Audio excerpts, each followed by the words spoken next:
Hello everybody, a quick reminder before we get into this week's episode that it's the penultimate week of our vampire series. Next week it's going to be the final episode and then we're going to be going on a hiatus for a few months before series 9 begins. So don't forget, if you want to keep listening to regular brand new Evolution of Horror episodes, you can. Just head on over to our Patreon channel, patreon.com/evolution of horror. If you sign up for $5, that's about £4 per month, you'll get access to a back catalogue of over 200 bonus episodes and you will get regular new episodes every month. Or if you go one tier higher to $10 per month, that's about £8 per month, you will get a brand new episode every single week. It will be like we were never even gone during the hiatus over the next few months. So if you want to keep on getting your EOH fix until spring 2023, then sign up now. Patreon.com/evolution of horror.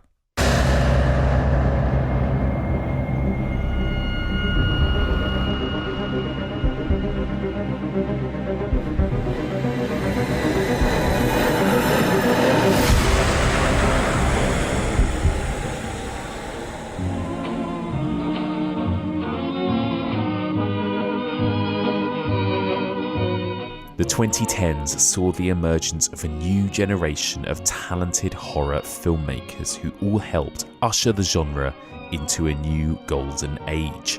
Jennifer Kent, Jordan Peele, Robert Eggers, Julia Ducournau, and Ari Aster.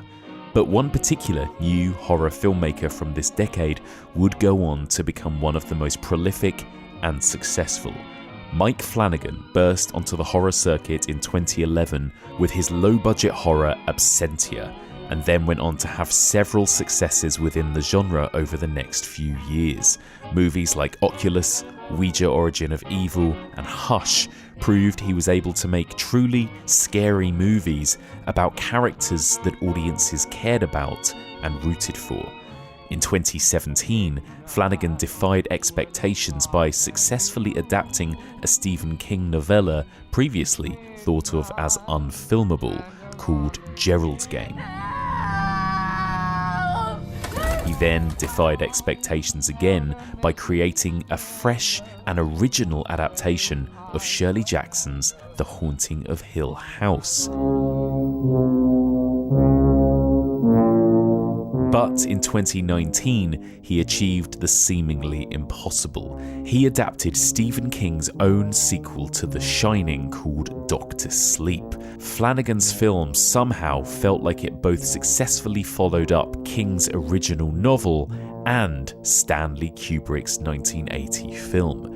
While The Shining was a classic psychological ghost story, Dr. Sleep felt more like a vampire film about a bunch of drifters and outsiders who fed on their victims to stay young and beautiful forever. Were you there when they crucified my Lord? After this string of artistic and commercial successes, Flanagan got the green light to make his most personal project to date, something he'd been wanting to make since his career began, an epic, sprawling Stephen King-esque vampire tale called Midnight Mass, which would owe a debt to both Dracula and Salem's Lot, would be filled with heart and lovable characters we had come to expect from Flanagan's work, but would also make the vampire truly terrifying again.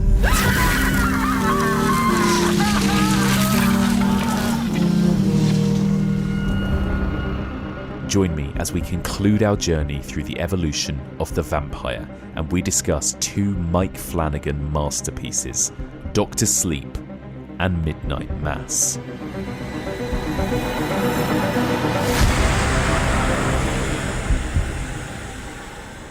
Welcome back to the Evolution of Horror. My name is Mike Munzer, and as ever, I am your host. If you're tuning in for the first time, then welcome. In this podcast, we explore and dissect the history and the evolution of the horror genre by looking at particular subgenres one series at a time. We are currently in the middle of our 8th series, exploring the evolution of the vampire, and this is part 26. This week, It's the final 2 deep dive discussions, the final 2 vampire texts to be discussed. And as that intro suggested, we're looking at 2 Mike Flanagan properties from the last few years. Dr. Sleep from 2019 and Midnight Mass from 2021. Both of these discussions will be spoilerific, and FYI, it'll be the director's cut of Dr. Sleep that we'll be discussing mainly. So if you can, go and give both these brilliant texts a watch before listening to our discussion. So later on in this episode, I will be joined by the brilliant film critic Layla Latif to discuss Midnight Mass in depth. But first of all, I sat down with film critic, broadcaster, presenter, and my wife, Rhianna Dillon, to discuss the frankly impossibly brilliant Dr. Sleep in detail. Enjoy. When I was a kid, there was a place. A dark place. They closed it down and let it rot. But the things that lived there,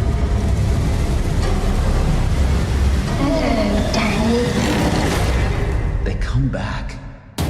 A big welcome back to my wife, Rhianna Dillon. I think that's the first time I got to introduce you as that on the podcast. Yeah, it's still weird, but I like it. Yeah, exactly. We're getting used to it, aren't we? This is nice. We're sat, it's very cozy right now, isn't it? It's obviously December. We're both under blankets right now. Yeah, I've got a hot water bottle. You've got a water attached bottle. to me. Yeah, it's very cozy, which is perfect for this film, I think, because I kind of associate this film with being quite cozy. It kind of feels like a Sunday afternoon movie in a weird way to me, you know? Yeah, I know exactly what you mean. I think because, I don't know, maybe once you've seen it, so you know you're in for a treat, so you don't mind settling down for quite a long time. Yeah, it's a long film, but it's really lovely to just sort of sink into, isn't it, I think? Which it really is. Which we'll get into. First of all, let me just ask you about your thoughts on vampire movies, which is what we've been covering this year. Obviously, we've done everything from all the classics like Dracula, obviously, and it's several different adaptations. I can't believe you're still on vampires. It feels like months of our life that you've been watching vampire movies. It has been. It feels like years. How long feels has like it been? Years. I think we started in April or May. Oh my goodness. Okay, so it has been the majority of this year. Yeah. And it's actually been not as long as some of the previous seasons that I've done. It's just that also I think I took 6 weeks off when I got very ill and we got married and went on honeymoon. I vaguely remember that period. Yeah, you remember that period. So I think that's why it's prolonged it a little bit. But yeah, what do you think generally of would you say you sort of gravitate towards vampire movies? Do you know what? I don't think I would ever have said that. But, I've sat and watched a fair few with you. Yes. And I do really enjoy them, I think, because they are incredibly camp a lot of the time. Yeah. And they're less scary. Yes, I think that's why I enjoy them. Unlike your next series, which I'm really dreading, actually, because I have to be in the house while you watch them. And in the house is quite an important element of that. Have you said what you're doing? I haven't yet, not on the podcast, no. So the vampire one, although, again, having sat through some of them with you, I've realised that they are perhaps more formulaic than some other subgenres, I think. Mm-hmm. A lot have to hit certain notes to be called a vampire movie, perhaps. Or they have to follow a lot of the same rules. So from that perspective, maybe after however many months it's been, they did get a bit samey. But I did quite enjoy revisiting some of the older ones with you. And I really like what you're doing with this, where it's not necessarily the first film that you think of when you think vampire movies.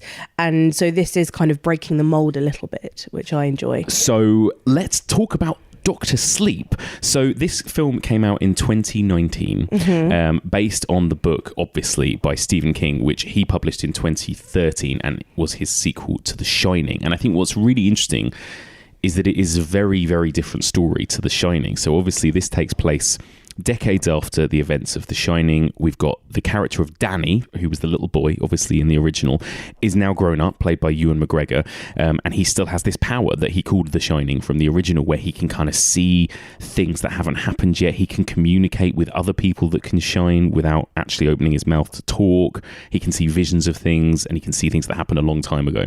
And he's still living with this.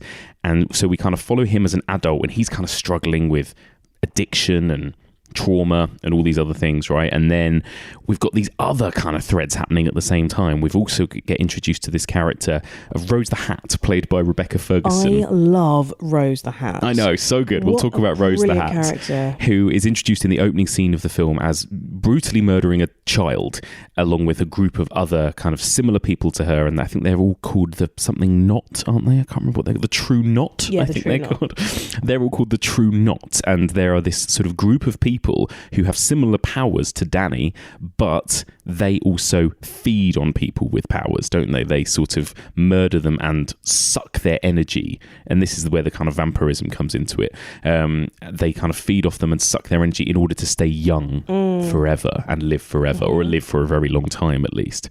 So we've got these two groups of characters, and then we've got a third strand where we've got this little girl called Abracadabra, who is a little girl with very special powers, a little bit like Danny when he was a boy. She's got very, very strong shine to her, and essentially this evil group of people, this True Knot, come for her and her powers, and they want to kill her in brutal, evil ways in order to steal her power, and Danny has to kind of band together with Abra in order to save her.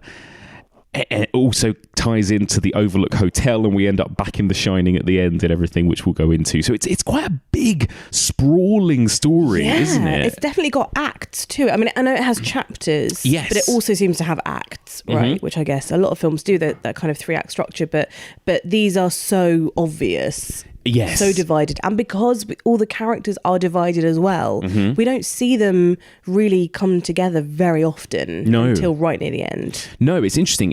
You know, Stephen King obviously is known for having these big epic books like The Stand and It. And so often they have to be converted into mini-series rather than films because they're so long and there's so much story packed in. But Mike Flanagan did manage to kind of pack it in. I should say as well that we're mainly going to talk about the director's cut rather than the theatrical. The theatrical cut is about 2.5 hours. There's a whole extra sort of roughly 30 minutes on the director's cut. It's 3 hours long. And that is the version that is separated into chapters. One of the main differences is in the theatrical cut, there are no chapter headings. So it's not quite as kind of episodic in a way. Did we see, because this is the second time we've watched it together, did we see the director's cut the first time? I think we did. Right, okay. So I've only ever seen the director's cut. Right. I've never seen I didn't see it in the cinema, I don't think. No, I didn't. So, yeah. Okay, yeah, so exactly. So I don't have any reference. No, that's fine. I mean, I think the director's cut is better actually, and it has more to it, and there's not a huge amount of difference except that we just see a lot more stuff happen in the director's cut. So yeah, we're going to predominantly talk about that. So this is the second time you'd seen it. First of all, I just want to ask you before we get to Dr. Sleep, I should say the two of us are not on the same page with The Shining, are we? No, and it's so funny because The Shining is obviously, you know, if people ask you what your favourite horror film is, you'll probably go to The Shining, right? Yeah, The Shining or the Texas Chainsaw Massacre. They're usually my go-to. Yeah. Although I know that's a really hard question to ask any film fan. And it's funny that The Shining is sort of a film that you tried to show me when we were first going out. Yeah. And I fell asleep twice. You fell asleep. Twice. But I still married you. I think this is only in the first few months of us getting together. So, you know, you knew from the off that perhaps we weren't always going to be. I was so excited when you said that you hadn't yet seen The Shining, and I just could not wait to show it to you, and then you fell asleep. It was because I'd been told what a frightening movie it was. Yes. And it's not a frightening movie. It might be an unsettling, tense movie. I didn't even find it that tense. I don't enjoy The Shining, and I know the thing is, I'm like, I know there are going to be people out there who are going to be screaming at this going, what the hell, what's wrong with you? But there are also going to be people who don't like The Shining Oh either. God, there's loads of people that don't like The Shining. Yeah. I've met a lot of people that don't appreciate The Shining or think it's overrated or think it's a bit slow and not that scary. And I think it is like one of those films that just either gets you or it doesn't. Like it either scares you or it, like being scared or unsettled by something is so subjective, isn't Yes, it? of And course. The Shining more than any other, because it doesn't follow those natural beats of jump scares and, you know, whatever else. It is a film that is just like long, sprawling, wide shots of corridors of empty spaces of like that. It's so long before something happens. Yes, but the aesthetic of The Shining is amazing, and you know I'm a huge fan of the Kubrickian look of things. I find something like A Clockwork Orange much scarier than The Shining. You know, that feeds much more into my fear. Yeah, I find, and I've talked about this a lot on the podcast, but I find everything Kubrick does scary. I don't know, there's a coldness to his films where even when he's not making scary movies, like Doctor Strangelove is supposed to be a comedy, but there's something quite unsettling I even find about Doctor Strangelove. Well, it's about the end of the world. It's about killing each other. You know, I think that's fair. 2001, it is not a horror movie, but there is something scary about it. Eyes Wide Shut, I think there is something scary about it. Like all of these films have this like cold, barren kind of heartlessness to them. What about Barry Lyndon? Barry Lyndon's got some creepy bits as well. I've never seen Barry Lyndon. Yeah, there's something like, again, because I get a bit freaked out by like old paintings and it looks like an old painting. It's one of the things that freaks me out. Again, a film you didn't love and found overrated, but Robert Eggers' The Witch really scared me because it looks like you're looking at some weird old etching. Right. And that really freaks me out for whatever reason. It's good to know. I'm more a fan of those kind of like foreboding, dread-inducing movies. That's why I love David Lynch as well. I think The Shining is a bit Lynchy too, and yeah, but obviously, famously, like you, Stephen King was not a fan of The Shining, right? Because Kubrick is a very cold filmmaker, and Stephen King is a very warm writer. Yeah, he writes about horrific stuff, but his books always have a lot of heart and sentimentality. So Mike Flanagan had a tough job of kind of bringing all of those elements together, where he had to make a sequel that kind of pleased the Kubrick kind of fans and the Stephen King fans, basically, which is a difficult thing to pull off, but I think he managed it. I mean, he absolutely did from what we know about the response, right? From both of those estates, from Stephen King and the Kubrick estate. They both really enjoyed it. That's right. Yeah, he actually said to me in an interview, I interviewed him, and I'll link to the full interview in the show notes. But I interviewed him when the film first came out, Mike Flanagan. Yeah, and he said it was one of the scariest moments of his career, where he had to show it for the first time to Stephen King on one side of him and the Kubrick estate on the other. Stephen King has an enormous amount of power as far as approvals, and a lot of that comes directly from what happened with The Shining. But once he's decided to let a project go forward, he very intentionally backs off. He wants it to be your movie. He says the book is its own thing. The movie is yours. I don't want to influence how you make the movie. That said, he will be very loud if he doesn't like it. You know, that's what I think The Shining proves. So the anxiety comes not from him being over your shoulder. It comes from him not being there and knowing that when this is all done, you have to show it to him. Yeah. And then he's not going to censor his thoughts. And I think the two most nerve-wracking moments for us were when we hit send on the screenplay to get that to him, because we would not have made the film if he did not sign off on the script, which already had, a huge amount of stuff that I thought would be sensitive for him. And then we brought the movie to him and watched the finished film with him. And that was the second most nerve-wracking part of it. While that was happening, the Stanley Kubrick estate was watching the film here. Wow. And bizarrely, and kind of thankfully, Stephen King loved the movie and the Kubrick estate loved the movie. And that is like quite a magic thing to have achieved. It is, because you're marrying, as you said, such kind of different themes almost, just in terms of personality and the look, and you're also having to pay service to the fans as well. And I guess because Mike Flanagan was such a fan, that wouldn't have been hard to kind of make sure that the fans were satisfied, because he kind of just had to keep himself and what he knew to be true in mind. But also just having, like, you know, bringing in new audiences like me, that would have been quite a tough sell. And I think that's what he does so brilliantly, because there is something more magical about this and more wondrous and frightening, I guess, because I don't know, I guess maybe the film is more logical. This film feels much more logical to me, and that's why I find it scarier and more interesting. I definitely don't think it's scarier. Like that's the difference again between us, isn't it? Like I love this film. I absolutely love it. And the more I watch it, the more I fall in love with it. But I don't think it's scary in the way that The Shining is. It is, even when he's almost replicating shots from the original, there is something missing. And I don't know what it is. It's like almost you can't describe it, but there is a kind of magic for me to Stanley Kubrick's film where I'm like, I don't know why this film is making my blood run cold. I don't know why just looking at this carpet pattern is making my blood run cold, but it is. And I don't have that with any of Doctor Sleep. But also that maybe comes down to just the age you're at or where you're at in your life when you watch them for the first time and all these other things.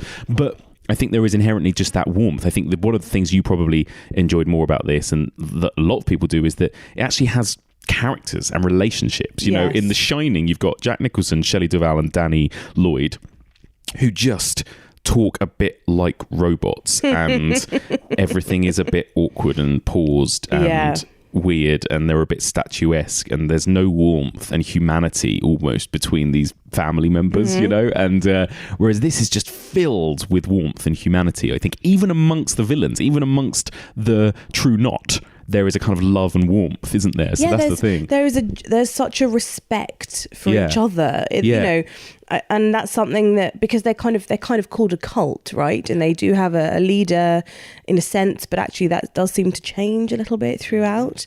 But they do all really respect and love and appreciate each other, and that's not necessarily what you would get from a cult. No. This does, I don't know, maybe more like a commune or something a bit more, you know, not so hierarchical.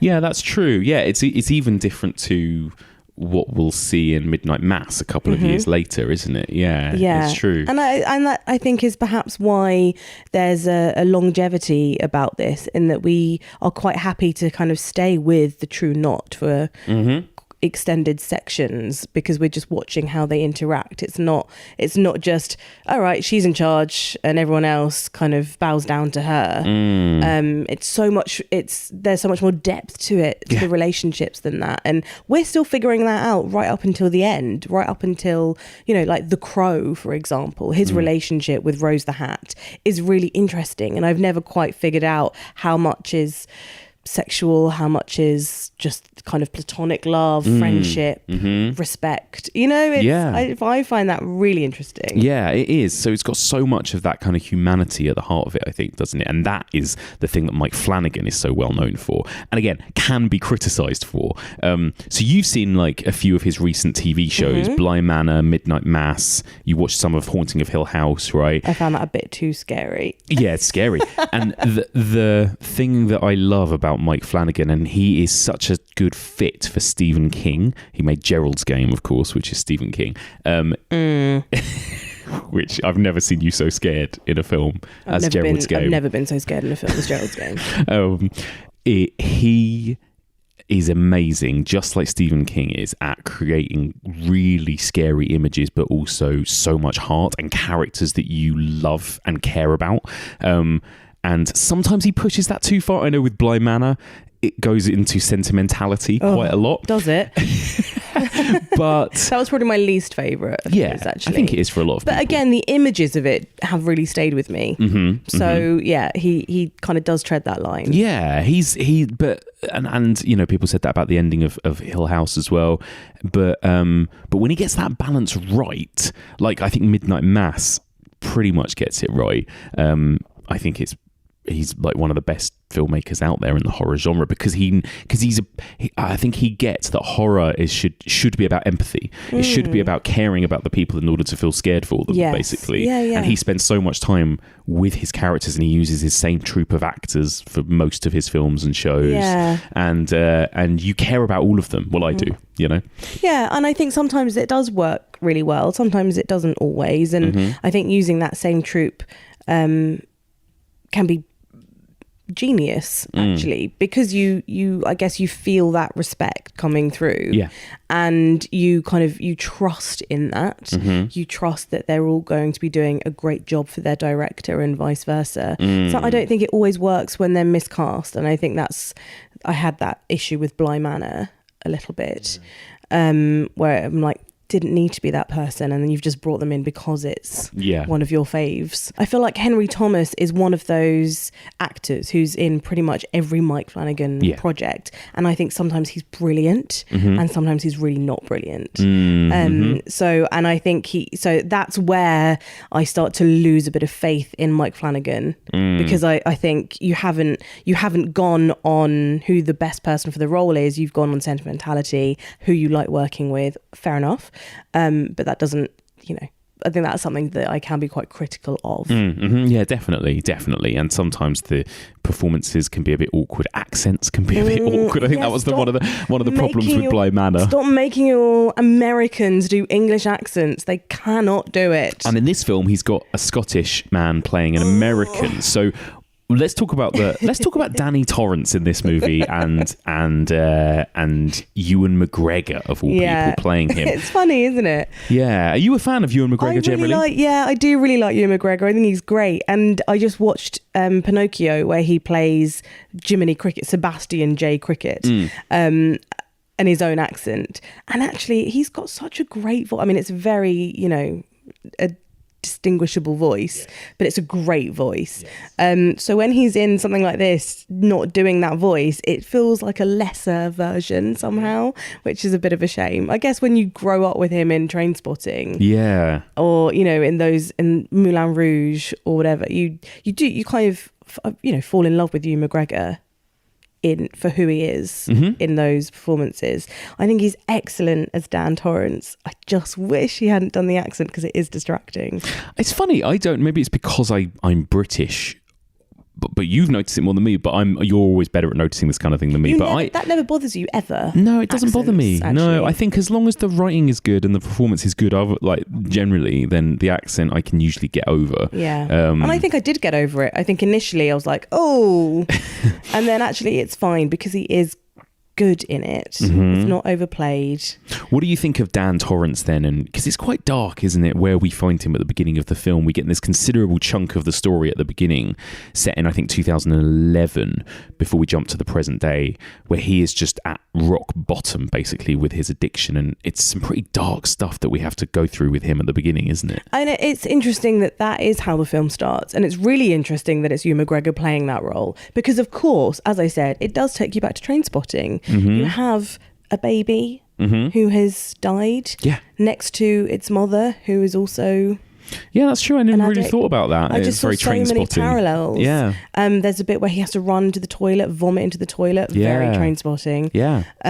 So all of that I thought was... And I don't know if that was how much of that was in the book, those specific moments. I'm pretty sure it was. And again, this is something that Stephen King, obviously famously a recovered addict. He's now sober, but he 30 years sober. 30 years sober, years and years and years. And during when he was writing so many of his biggest novels, he was... Including The Shining, he was an addict, yes. And of course, The Shining, one of the things that Stanley Kubrick basically took away from the film, not completely, but the point of The Shining was that it was about a father with alcoholism, an abusive father with alcoholism, really. It was supposed to be this kind of human story that Kubrick pretty much sucked all of that away with Jack Nicholson, and that was always supposed to be at the crux of The Shining, that it was about a little boy living with an abusive father, and so this movie really puts us back into that world and into that mindset, and the kind of cyclical nature of these things, I suppose, or this kind of generational trauma or whatever. Inherited. It's definitely inherited. Hereditary, yeah. And it's inherited, the trauma is, and also the addiction. And for some people, trying to spend so much of their lives not turning into their parents, only to turn into their parents. Yeah. I think that was played out beautifully in this. That sort of inevitability, I suppose. And I'm not somebody who believes in fate, but this is a kind of fate that I believe in, because it's so much of that, like, nurture, nature-esque thing, and because this is a bit of both. And it is sort of about, isn't it, with all of its supernatural stuff going on, it's actually about him dealing with his trauma. Does he lock it in a box and hide it away forever, or does he deal with it and face it? And I guess that's sort of the crux of the film, isn't it? How brilliant is that? I mean, because you have a visual image there for something that so many of us do with our trauma, with things, with our memories, things that we don't ever want to think about again. I found that just visually incredible. And the unlocking of the boxes at the end, and the way that kind of consumed, that was a kind of great finale of the end of Rose the Hat, but then they sort of turn to Danny. And it is that, how damaging that can be after all those years. Although we thought that he was doing the right thing, he thought he was doing the right thing. Mr. Halloran told him that this was the right thing to do. And actually, that ending implies that perhaps it wasn't. Because although it worked in the moment for killing, but for Rose the Hat, for Danny, it meant that all of his trauma just came back in one go, and there was no escaping that. It's so brilliant as well, like the way that Mike Flanagan just visualizes kind of psychological spaces in this film, whether it's filing cabinets or drawers, or like different spaces for different people's minds. And that really lovely image of, like, at the beginning we see Danny see that monstrous woman in the bathtub, and he shuts the door on her and locks her in. And then the ending is Abra walking into that bathroom and shutting the door behind her and facing that woman in the bathtub, I suppose. And that's the difference, right? And that's the journey they've been on. And it's very similar to the Babadook. That's kind of what the Babadook does, isn't it? It's kind of like embrace that monster, feed it, keep it at bay, don't lock it away, don't try and destroy it, you know. And it's a great metaphor that seems to work really well for horror, I think. It does. It's brilliant. And like you say, it's so interesting to see the different spaces. So of course, Danny's mind is so all consumed with the Overlook. And that is everything. When somebody else enters his mind, that's what they see. When we see these boxes, they're in the maze outside the Overlook. So everything in his body has been shaped by those traumatic childhood experiences in this place. And then you have Rose the Hat, who has this really sort of grandiose idea of who she is. So she has this cathedral-esque library where she keeps all of her thoughts, and I thought that was great. And then, that's so cool. And Abra's got her bedroom, but like a more magical filing version. Cabinet. She's got everything in filing cabinets because she's very sort of organised and ordered. And I just thought all of that, and it's no frills, no nonsense. I thought it was great. Really, really good. So all of those things, like that's the thematic Stephen King stuff that I think he pulled off so well. And again, like the weird comparisons between Mike Flanagan and Stephen King. I think, so many of his films, even the ones that aren't adaptations of Stephen King, I think feel like Stephen King projects. So I think you could be forgiven for thinking Midnight Mass was a Stephen King adaptation. Like I really do like that little small town of all these different local characters, the kids on bikes, the town weirdo, the religious fanatic woman, that is Mrs. Carmody from The Mist, that is Carrie's mother. Like these characters that are like Stephen King archetypes are all in Midnight Mass as well, so everything he does feels like Stephen King anyway, and he himself was an addict. And Mike Flanagan, I think, has written, hasn't he, about how he got sober, I think, during the making of Dr. Sleep. So again, this was quite an important sort of personal project for him. And it's interesting how he talks about everyone was almost recovering on that film. He says a lot of the lead characters are sober. And including Ewan McGregor. And Ewan McGregor was like, this is a film about recovery. And that's what he wanted to talk about. So there's a lot going on, and it's really interesting that that's the thing that he personally tapped into that Kubrick just didn't see or didn't want to see or wasn't interested in. And for Mike Flanagan, I guess that's where the heart of this was, because again, with the same way as locking things in boxes, that's something that we can all relate to. Alcoholism, addiction, recovery is something that I think so many of his audience would relate to or see themselves in. And you know, Danny, even, I mean, yes, he does some pretty like horrific things, but he doesn't seem abusive quite in the same way, except when we see him abandon this baby. He takes no responsibility for this. Takes their cash and then leaves. It's pretty bad, and like that's a bold way to introduce our main character, isn't it? Especially one that, you know, that has a legacy already. As a child, as an innocent child. This sweet child that everyone rooted for in the original. But it's just a really great example of showing what that can do to people, what that inherited idea of addiction can do to children. And it does make you kind of reflect about yourself and how you want your children to see you growing up and what they will inherit from you, good or bad. It becomes sort of so introspective suddenly, which I didn't get at all from The Shining. And I loved the, you know, again, the majority of the story doesn't concentrate on being really kind of nostalgic for The Shining. We get an opening and then we get a final act, and everything in between is very much its own film. But I did really love those kind of, I loved that we got to bring back the other characters. I loved that it wasn't just, I don't know, a kind of CGI version of Shelley Duvall as young. Agreed. You know, I think Alex Esso, who is a famous Mike Flanagan collaborator, I thought she did an amazing job of channeling Shelley Duvall. She really did. Especially good. when so many of us do an impression of Shelley Duvall. It's like one of the most iconic performances in horror, right? Shelley Duvall in that film. Like, we all know what that performance looked like and sounded like. And she nails it. She does. Yeah. And I guess it's great because then we see her after the fact as well, you know, and her not being able to look at Danny in quite the same way, which also is just so devastating. So scary and horrible, But you're right, she's brilliant, and I think the little boy is brilliant who plays Danny. Dick Halloran is brilliant, the character who was previously played by Scatman Crothers in the early 80s. You know, he's amazing. You know, again, Henry Thomas as Jack Torrance, that is not as good. And it's not, but I guess it's a trickier one to pull off, I think, maybe. Do you know what I think does work about that more is that feels more like a memory. Yes. And I think so memories are warped and you can't always imagine that so accurately. I think the others were kind of flashbacks that actually happened. Yes. These are conversations that never happened. Yeah, you're so right. And also, even the way he's not acting like the real Jack Torrance. He is the hotel. He's Lloyd or someone, isn't he? He's saying, I'm the barman, you've got me confused with someone else. Yeah, so he is like almost, he's got that Kubrickian kind of statuesque robotic performance where his smile never really moves and his face doesn't move. And you're right. So that kind of excuses it. I think it's slightly better. I think it's easier to interpret that than thinking, oh, he's just playing Jack Nicholson playing Jack Torrance. Yeah, no, totally. I agree.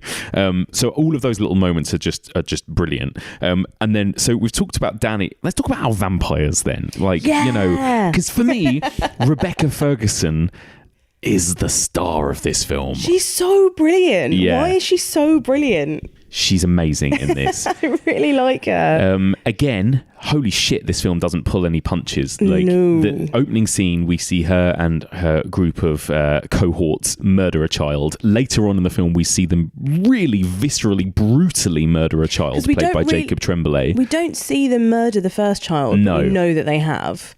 Yes. And so again, like with every one that we see, it leaves less to the imagination. But the first one, we don't know how it happens. Exactly, yeah. And then we see how it happened, and that's dark. Even more devastating. It's dark. This whole mythology about how, like, they suck the sort of energy from people that they call steam. And there's this whole thing about, like, the more they suffer, the better the steam is. So they actually purposefully inflict pain on these children in order to cause them, you know, more trauma, and then the steam tastes better. It's just such a horrific, nightmarish thing. Did you watch was it August Osage County? Yeah. With Meryl Streep and I think it's Abigail Breslin. Yeah, I know what you're going to say. You're talking about when they can taste the fear. So she's a vegetarian, Abigail Breslin. She talks, I don't know why this line has always stayed with me as a meat eater, but she talks about she's a vegetarian because when animals are kind of slaughtered, the fear, the adrenaline, the toxins from that go into the bloodstream and you can taste the fear. and then Meryl Streep makes some like really crass joke or something. And I was thinking about that with this, is, you know, that's something that you try to avoid in a lot of other scenarios. And we all know how, you know, the toxins in blood is not a good thing. And for them it is. And that makes this so much worse somehow, because even in Stardust, which I love, Neil Gaiman, the reason that so there are these witches who do, but very similar to the vampires, they need to feed off that's right. people, well, stars essentially, to stay young and beautiful, but they have to make them as pure and as happy as possible, so they shine before they slaughter them to feed off them. Because that's the best way. So this is the complete antithesis of that. And that I found really interesting looking at those parallels. Yeah, it's really dark. That's like Martyrs level stuff, where it's like, it's not just about killing, it's about pain and inflicting pain, and as much pain as possible, and prolonging it as well. And again, bold for a film to do that, where they actually have child actor Jacob Tremblay, one of the most beloved child actors, who's also in some of the most dark, bleak films, right? But like, that whole nightmarish scenario for any child or any parent, where he's walking home from his baseball match and he gets lured into the back of a van, and then just vicious, and you see him begging and pleading and screaming, and then just the fact that they all like almost getting high off of it, and how scared he is as they just devour him. It's like, it's brutal, isn't it? Poor boy, the trauma, like you say, he's been in so many, like Room. He's done a lot. I just think I hope he has therapy. I'm sure he does seem like a very happy child, actually. You know, I'm sure he had a lovely time filming it. I'm sure Rebecca Ferguson was actually lovely. And I guess the one thing about it, the one thing that makes, because I was thinking to myself watching it, I was like, would I prefer this if it wasn't steam and it was literally blood? You know, it would have been so much more horrific. But if they were actually, if the point was they had to drink the blood of people to stay young, rather than this, this made up steam thing, I think it would have maybe looked even cooler. So I thought the whole time that the idea of steam seemed really childish. Yes, it is a bit. That was my one criticism, I think, when I was watching it again. I mean, it is almost a bit like a kid's fantasy film in a way. That's what's weird about it. Yes. When Rebecca Ferguson as Rose the Hat talks about things being steamier, or getting steamy, or this, you know, I was like, this just sounds weird, and it doesn't sound dark. And it is like a child is kind of putting different words into where blood should be. Yes, exactly. So I think you're right. I think blood would have been better. It's interesting, isn't it? And then maybe it would have just been too overtly vampiric for the story Stephen King wanted to tell. But I do think that the steam itself softens it. You know, like, it softens the horror for better or worse. Although I do love some of the cool visuals. I love it when they get killed and they burst into steam.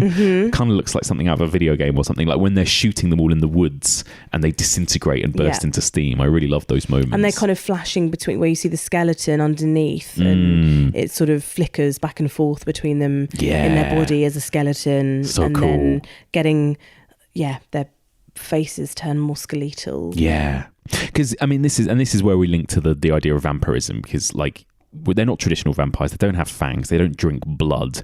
But what they do is essentially what vampires have always done, which is feed off of humans in order to stay alive and stay young. And not only do they feed off them, some of them they choose to turn them and make them like them. They live kind of on the fringes of the sort of margins of society. They live by their own rules and laws. They travel around like nomads.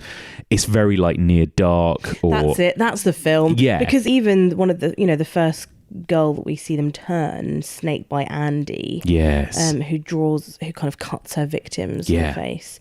She even looks a little bit like the woman from Near Dark. She does. That's a really good point. Like they've almost kind of modelled her on that. Which I thought, and they travel in very similar vehicles. Exactly. There are a lot of parallels there. Exactly. You can imagine, like, and there's that thing about Near Dark, as there is with some of the others too, that yes, these vampires are scary and horrific, but there is also this kind of cool factor about them where it's almost alluring to want to join their group and live forever. They look great as well, like the aesthetic of the True Knot, like, you know, they're kind of hippie, very, very kind of, they're just very cool. And you get the feeling they are all wildly different ages, and not Yeah. just in the way they look, but just that some of them may be thousands of years old, Yes. some of them may be hundreds of years old, some may be decades old. Yeah. And you get there's the character of Grandpa Flick, played by Carol Strucken, who has been in loads of Mike Flanagan films. He's always playing scary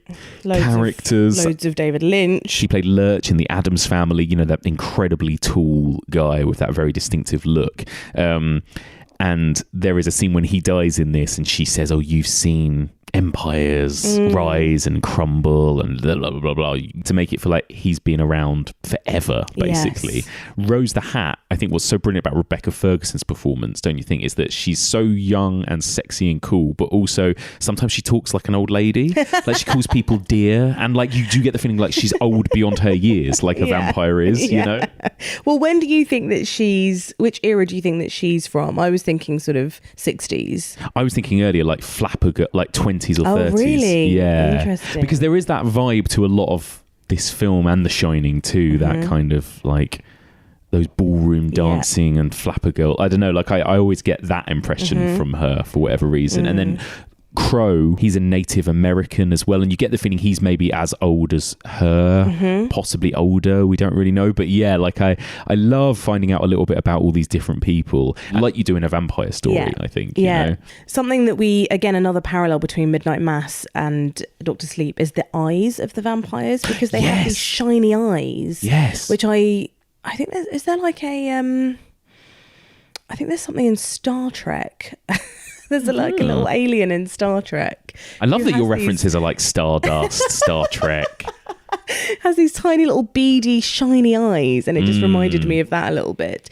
What do you think of that interpretation of vampire? I love it. Eyes. It's creepy. Like, I think they, it's really hard to make vampires look scary now. We all know vampires so well. The fangs can sometimes just look a bit cheesy. Yeah, what about the widow's peak? Yeah, exactly. The big forehead, the big bumpy foreheads, just like subtly glowing eyes that only glow in certain lights or certain darknesses, I think work really well in Midnight Mass and really well in this as well. Yeah. And it does really bring home that idea that they are Mike Flanagan vampires. Yes, I think that's what's nice about it, is that it's tying what he loves together, and you can watch it and go, oh, it's Mike Flanagan doing this. Exactly. And again, kind of links back to Stephen King. Like, famously, there was an adaptation of Salem's Lot in 1979, which terrified a generation of kids. It was made for TV, but there's a moment when a child vampire is floating outside a kid's window and is scratching on the window, and his eyes are glowing.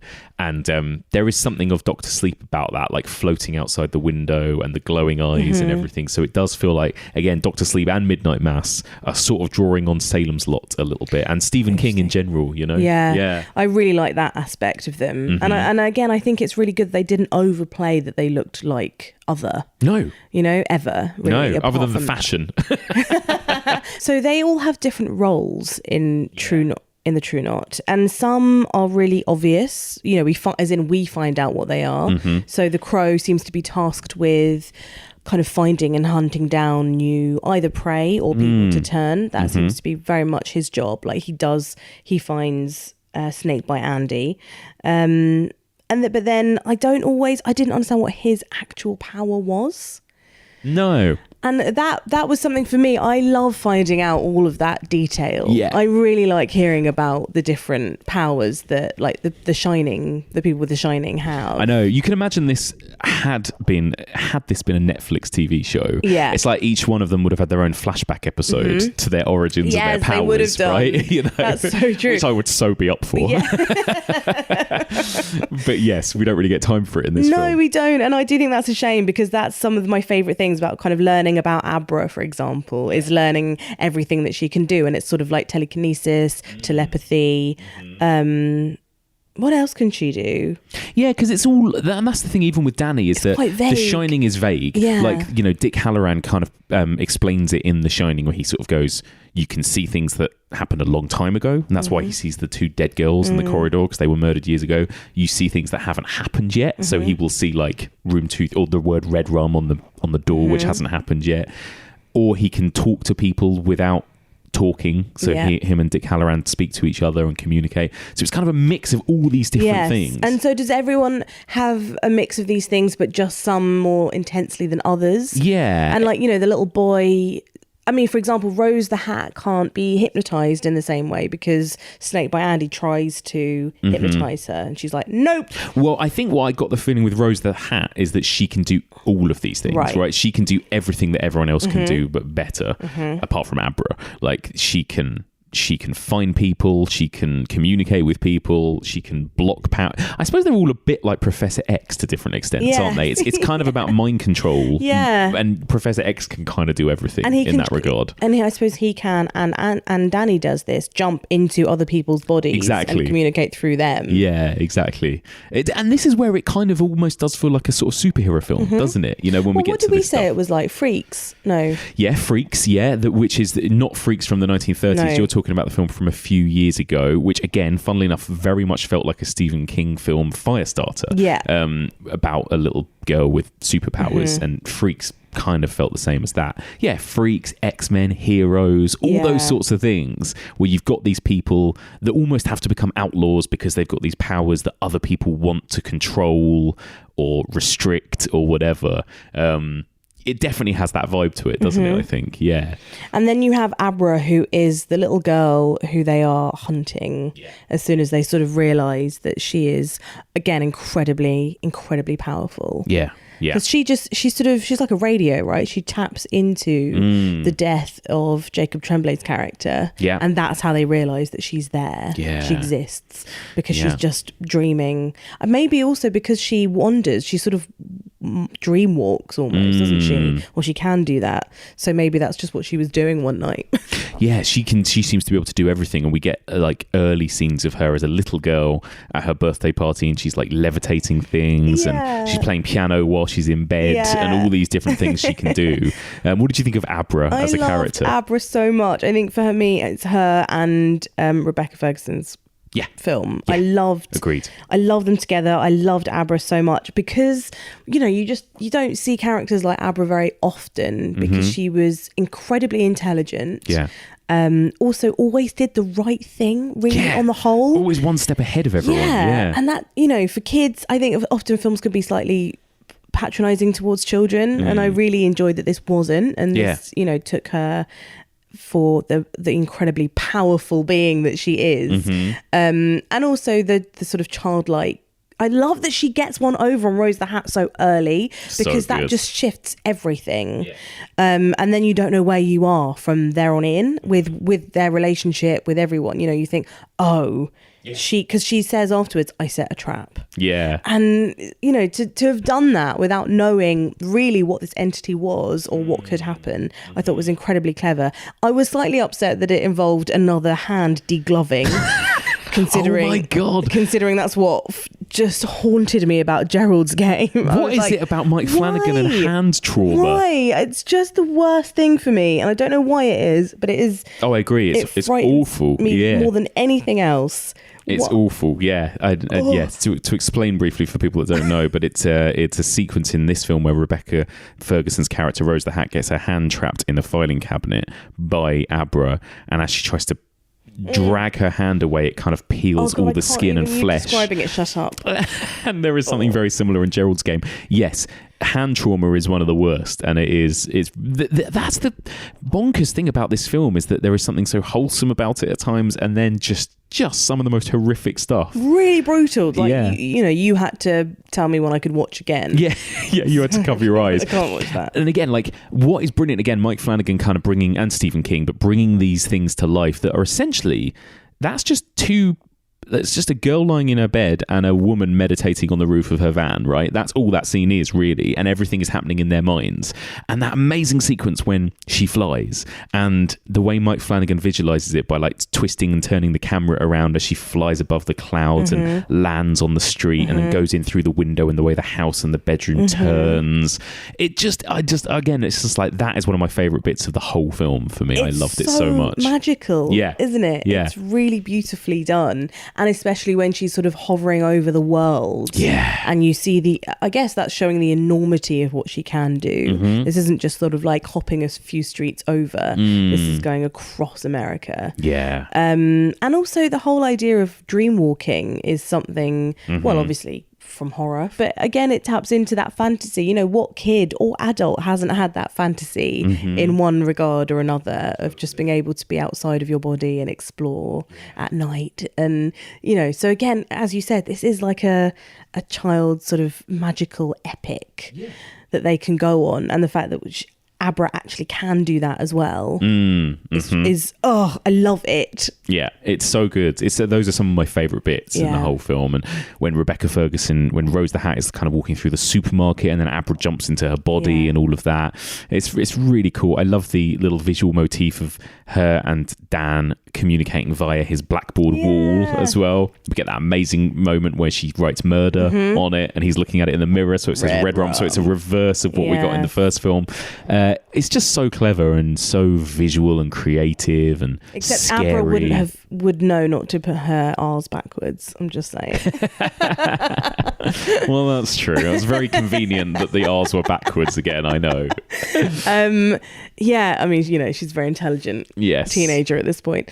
But yes, I absolutely. But also the fact that Dan kind of that's the only way that he will allow himself to communicate, because he's trying so hard not to do anything to do with The Shining. So he's like, okay, well, she's tapping into my brain, but I'll just have to write back. Yes. Whereas as soon as he lets himself go, he can just talk to her. Yeah, exactly. And again, brutal. It gets brutal the moment towards the end when her dad is killed in front of her and stabbed, and then she's drugged. And again, at this point, the Crow character, we quite like him. Yes. And then he does some of the most horrific things out of everyone, doesn't he? It's really, and again, it's just like fascinating, these characters of the True Knot who we sort of like. And this is such a vampire trope too. You sort of like them. You think they're cool. You almost want to be a part of them. Yeah. Even though they do some of the most horrific things imaginable to people, you know? Because they're, especially those two, Rose and Crow, are just charismatic, beautiful people. And there is a sexual tension between them. Yeah. And I don't know if they do have, I sort of assume they have over the years. Yeah, what else is there to do when you've lived for exactly? eternity? I'm sure they have. And this is one of the things that Mike Flanagan doesn't ever have. His films are quite sexless. Yes, they are. Aren't they? Like everything he does. And I'm making a face at that. Yeah, because vampire movies are very sexy. Like, you know, they always have been the kind of like most sexy, fluid, queer, open kind of types of stories and monsters, right? And this movie has none of that. It is very, very innocent in that regard, I think, isn't it? I think, I'm always a bit sad that there isn't a little bit more sex, because he kind of teases it a little bit by having two leads. And, you know, I mean, it's fine in this. Maybe Midnight Mass, I was a bit like, that could have done with a bit more sex. Yeah. Something else that you picked up on, which obviously I wouldn't have known, not being a huge fan of The Shining, was when Bruce Greenwood comes into it as the Doctor. Yeah. And The Office. Oh, when Dan goes for his interview at the care home. Yes, at the interview. Well, this is the thing. Like, and maybe we should finish by talking about this and its references to The Shining and its final act, because yes, it is littered, obviously, with visuals that reflect The Shining, and this is where he's managed to successfully make a film that feels akin to Kubrick but also Stephen King, because it's got all that human stuff we just talked about, but also he tries to frame every shot to look like a Kubrick film, I think. So he has people dead center in the frame, he has people look down the camera lens quite a lot, and there is overt references like when Dan goes for the interview at the care home, which is how he gets the name Dr. Sleep. We haven't even talked about that, but when he works at the care home, he goes for this interview and it's shot for shot, and the production design and the set is identical to the interview sequence in the hotel. And I got it up on my phone and I was looking, and everything is in place. It's a bit on the nose almost. Like, it's a bit distracting, but it's cool. I wouldn't have noticed it, obviously, if you hadn't have said it. But I did. It's funny. What do you think then about the amount that it does pay homage to The Shining? It's brave. Do you think it does it do you think he leans too much into that then? No. I think he does it, for me, just the perfect amount, because he does it. I think he pulls it off perfectly, because you're introduced at the beginning to, we're back in the Overlook, we're watching Danny on his big wheel. You know, we get that 1980 section at the beginning of the film where we're looking at young Danny and Wendy again, and we're in the Overlook, and it's like, oh my god, we're in. And even, you know, we start with the old Warner Brothers logo and the music creeping in. It's so exciting if you're a fan of The Shining like I am. It was like, you know, fan wank basically. Yeah, you were like, this is how the Shining starts. I was like, I know, Mike, I know. I get so excited and overwhelmed by it. I still love it. Like, I will never forget when I went to the first press screening of Doctor Sleep at Warner Brothers, and that music played over the old Warner Brothers logo. I imagine it's what people think when they see the Lucasfilm Star Wars music. You know, it's that same kind of like, oh my god. Yeah. But then it takes us off into this amazing other story for the best part of 3 hours, really. Like, it almost doesn't even matter that Ewan McGregor's playing the little kid from The Shining for most of it. It's just this film about these people with powers and these vampires and this little girl and all the stuff we've just talked about, this superhero movie. And then, of course, it brings it back in like the last 45 minutes to the Overlook Hotel. And for me, that was just perfect, because it was like, yes, this is the place where we bring everyone back to for our final showdown. And it especially in the director's cut, it does slightly verge on fan service. Like, there is an entire like 10-minute section where Danny just says, I've got to go wake up the hotel. Oh, and he just wanders around the corridors. Oh my god, I love it.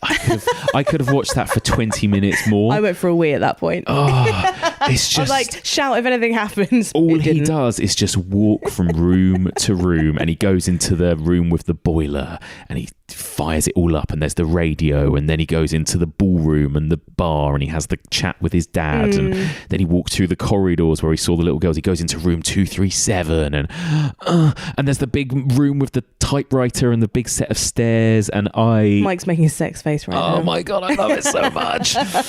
I loved it so much. And you know, it's funny because a couple of years earlier, we got Steven Spielberg's Ready Player One, which was like nostalgia fan wank the movie, right? And I still kind of loved it, but it was just fan service, that moment when we go into The Shining, and it's super exciting if you love The Shining, but it didn't really add much or give us much.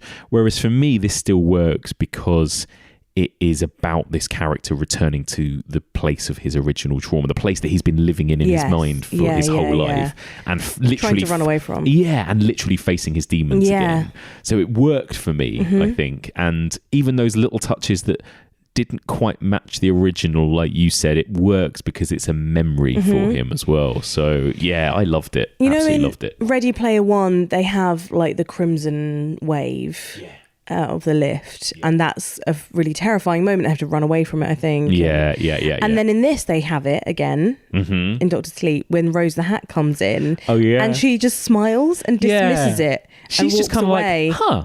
Yeah. And that was brilliant, because it's like, I guess for so many people who found that so scary, it's just like I just thought that was great. That really made me laugh. Yeah, it's brilliant. It was very, very funny. So then having this new entity in the Overlook, and the sort of the final showdown between her and Danny, and and I guess so the sort of running around the maze bit. So actually, it's not. We find out that we're in Danny's mind, but it's actually Abra and Rose who are the key players. Danny is hosting the venue, and they are in it basically, and it's all taking place in a mind. And so, what do you think about Abra and Rose's sort of, little showdown there? I liked it. I thought it was good. Again, it's all like it all mirrors the original, but then adds this extra dimension of we've got a kid that's actually fighting back here, and it sort of worked for me. I like the bit when she's running past her and cutting her leg, and it's very visceral. It's very visceral. And then you've got like the open box creeping up behind her, which I thought was really clever. I loved all that stuff, and then I love when we snap back to the real Overlook, and again, it's very fan servicey, but you've got Rose walking up the stairs and Danny backing away with the axe, and it's exactly mirroring Shelley Duvall and Jack Nicholson and all of that stuff. Like, for me, it all works. There's one moment that I think verges on being a bit naff, which is when he gets possessed by the hotel, and he kind of goes a bit Jack Torrance, as in Ewan McGregor, and there's a moment when it gets to room 237 and he kind of like momentarily snaps out of it and then warns Abra to run away, and then it kind of goes back into it again. And I don't know, that bit just It's a bit shonky. It felt a bit too like we're in a kid's fantasy film, you know. I don't know, it just felt like it could have been directed slightly better. I just don't know if it needed to be him that was chasing her. No, really. Or if it had been, I didn't need him to kind of suddenly snap back to being good Danny and warning her before conveniently snapping back to bad Danny again. That bit didn't quite land for me. And like why would that make his eye go funny? Yeah, exactly.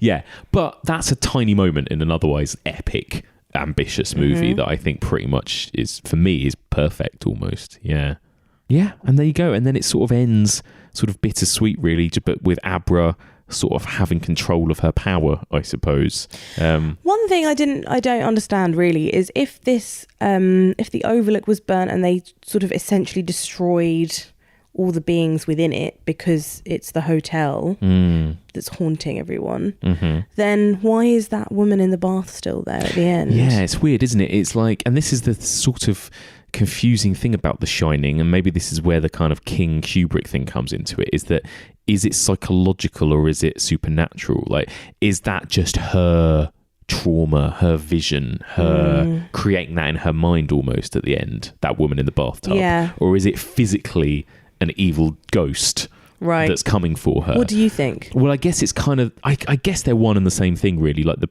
point of it is their powers, Danny and Abra's, are so strong that when they conjure up their demons, their traumas, they manifest into actual things. Like, I don't think there is actually this evil spirit of this woman in this bathtub that had followed Danny all the way to Florida and appeared in his bathtub. Yeah. I think that Danny's trauma created that, and then created those wet footprints on the map because he conjured it in his mind.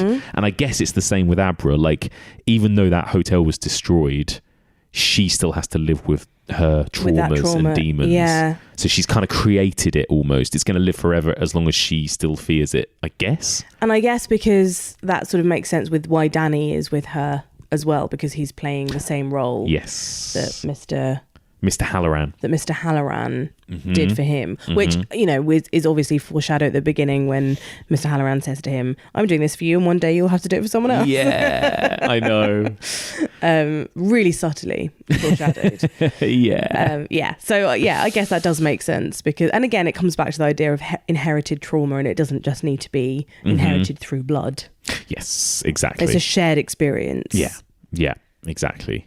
It's so good. And the last thing I'll mention, because this is quite a nice segue into Midnight Mass, which I'm doing next, is that the Doctor Sleep part of it feels very Midnight Mass to me. Like, so that Danny uses his power for good in that he sits with people in a care home just as they're about to die, and he talks them through what they're about to experience as they die. There's something about those scenes of those old people lying in bed talking about, oh, I can see my grandchildren and I can see the stars. It really reminds me of those monologues in Midnight Mass where it's like, where do we go when we die? We join the stars and we become one with the universe and all of this stuff. And it, you know, that in Doctor Sleep. Wait, you're saying that Mike Flanagan loves the monologue, Mike? He loves a monologue. You don't get that many of them in Doctor Sleep. You get a few. You do get a good. But it's actually Stephen King's words, you know, in Doctor Sleep. So you can't really blame Mike Flanagan. Well, they blame Mike Flanagan. They are basically one and the same, I think, the two of them. So there you go. One last thing. Yeah. Sorry.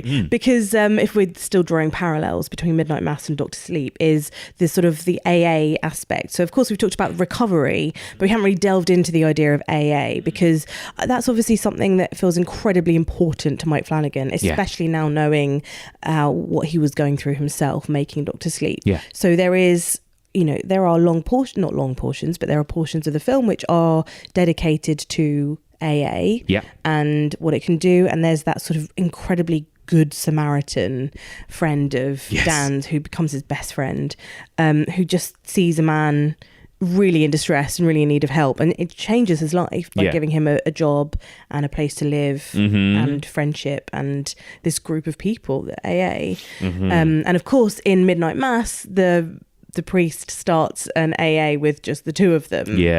I think that's really interesting that he clearly, that's something that he must have really needed. Yeah. And feels almost quite protective of as an entity and the good that it can do. And of course, vampirism, huge metaphor for addiction, which we've talked about loads and loads and loads throughout the whole series. Movies like Ganja and Hess, but also there is a film called The Addiction from the 90s that we covered, which is about a vampire, addicted to blood. And it's like that's always been a thing as well, because there is that hunger, that thirst, those withdrawal symptoms. That's all in Dr. Sleep as well, with the True Knot, when they haven't fed for a while, and all and then of when that. they do, it's so Such frightening a and high. all-consuming. And like that bit when the grandpa Flick dies, and they take a step back, and then all the steam starts coming out, and they just immediately all at one moment feed. And it's like a and then they kind of like lie back afterwards as if they're on like some sort of heroin high. it's very kind of Trainspotting thing again.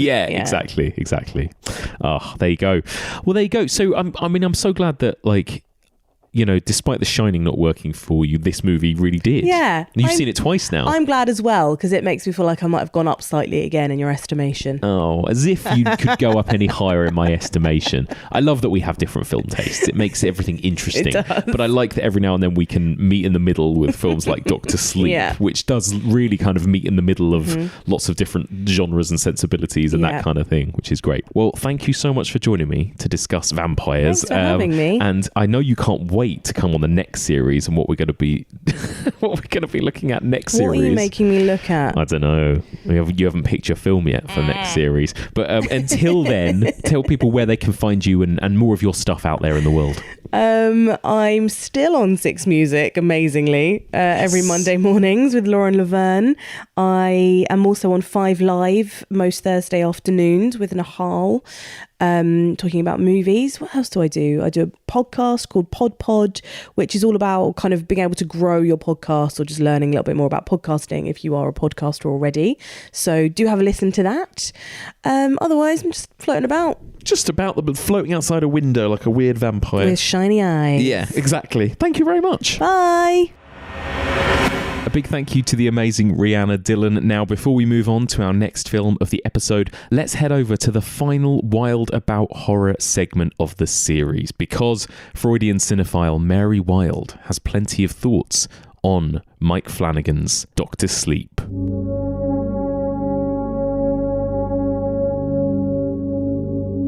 Hey Mike, Mary Wild calling, with some thoughts on Mike Flanagan's supernatural horror film, Dr. Sleep, based on the Stephen King novel of the same name, a sequel to Stanley Kubrick's The Shining, centering on Jack Torrance's son, Dan. Dan Torrance, still traumatized from his family's 1980 ordeal at the Overlook, is guided by the ghost of Dick Halloran to capture the frightful hotel characters in lockboxes. By 2011, he has become an alcoholic to suppress his shine. After moving to a New Hampshire town, he recovers by attending Alcoholics Anonymous meetings and becomes a hospice orderly, where he uses his capacity for the shine to comfort dying patients, earning him the nickname Dr. Sleep. Meanwhile, members of the True Knot, a strange cult led by Rose the Hat, extend their lifespans by consuming steam, a psychic essence released by torturing and killing those who have the shine. Author Stephen King said that he wrote Dr. Sleep because he wondered what Danny Torrance would be like as an adult. Danny is so traumatized by what he's been through as a kid that he deliberately opts not to use his shining ability. Later in life, he drinks to suppress the horrible visitations of the notorious figures from the Overlook Hotel. Director Mike Flanagan described The Shining as very much about addiction, which is doom. It's about annihilation and the destruction of a family, while Dr. Sleep is about recovery, which can be imagined as rebirth and salvation. The relevant aspect of Dr. Sleep within the current series, of course, is the True Knot, a group of quasi-immortal vampires who enjoy torture to feed on the life force or steam of children who are gifted with the shine. The True Knot is an unknowably old group, and there were at one point so many of them that many splinter groups were formed. hence there being the concept of a true knot, the original ones. They own many businesses and campgrounds to cover up their meetings, turnings, and feedings. One of these locations is the surrounding area of the Overlook Hotel. Only certain members of the True Knot are able to detect children with the shining, but they are all on some level psychic. The True Knot prefer consuming the steam of children with the shine, but if an adult with the shine has a unique ability they find desirable, they'll attempt to recruit and turn them. Adult shine is compared to eating bad meat from an old cow. My understanding is that the True Knot are psychic vampires, creatures in folklore that feed off the life force of other living beings. The term can also be used to describe a person who causes others to feel exhausted or drained of energy. There is no scientific or medical evidence supporting the existence of bodily energy that gets drained by psychic vampires, but we can all grasp and recognize this phenomenon. It's a universally known feeling. Some people just suck the life out of us. The character Colin Robinson in What We Do in the Shadows is referred to as a literal energy vampire who drains people's life forces by being boring or frustrating. The American author Albert Bernstein uses the phrase emotional vampire for people with various personality disorders who are often considered to drain emotional energy from others. The term energy vampire is also used metaphorically to refer to people whose influence leaves a person feeling tired, unfocused, and depressed without ever ascribing any type of paranormal or psychic interference. Dion Fortune wrote of psychic parasitism in relation to vampirism as early as 1930 in her book Psychic Self-Defense.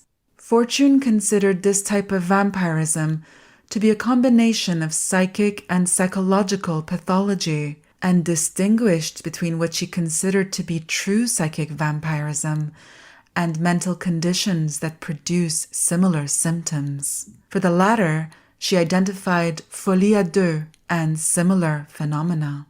The term psychic vampire was popularized in the 1960s by Anton LaVey and his Church of Satan. LaVey wrote on the topic in his book, The Satanic Bible, referring to a spiritually or emotionally weak person who drains vital energy from other people.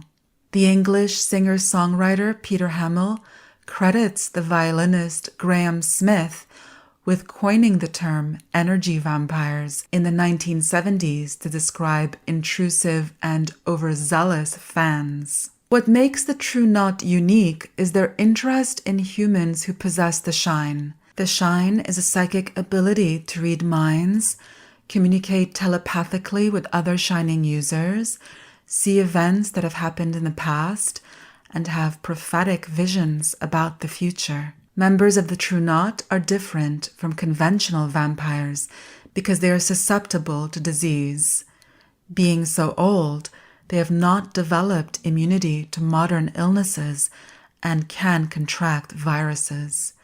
In this scenario, the shine comes to be regarded as an advanced mental capacity that is especially sought after because it packs a bigger punch as a sustaining force. Dan gains awareness of the True Knot and sets out to destroy the group, eventually returning to the Overlook as a last resort, believing it will be equally dangerous for Rose, their cult leader. She tries to overpower Dan in a fight, but he saves himself by opening lockboxes in his mind and releasing the Overlook's terrifying characters. Drawn by Rose's power, the hotel's spectral figures overwhelm and devour her, consuming her psychic steam as she perishes. This powerful scene communicates something vital about the Overlook Hotel. It was the site of many unpleasant events, including suicides, gangland hits, and many suspicious changes of ownership. Its dread-inducing inhabitants might sometimes be talked about as ghosts haunting the establishment.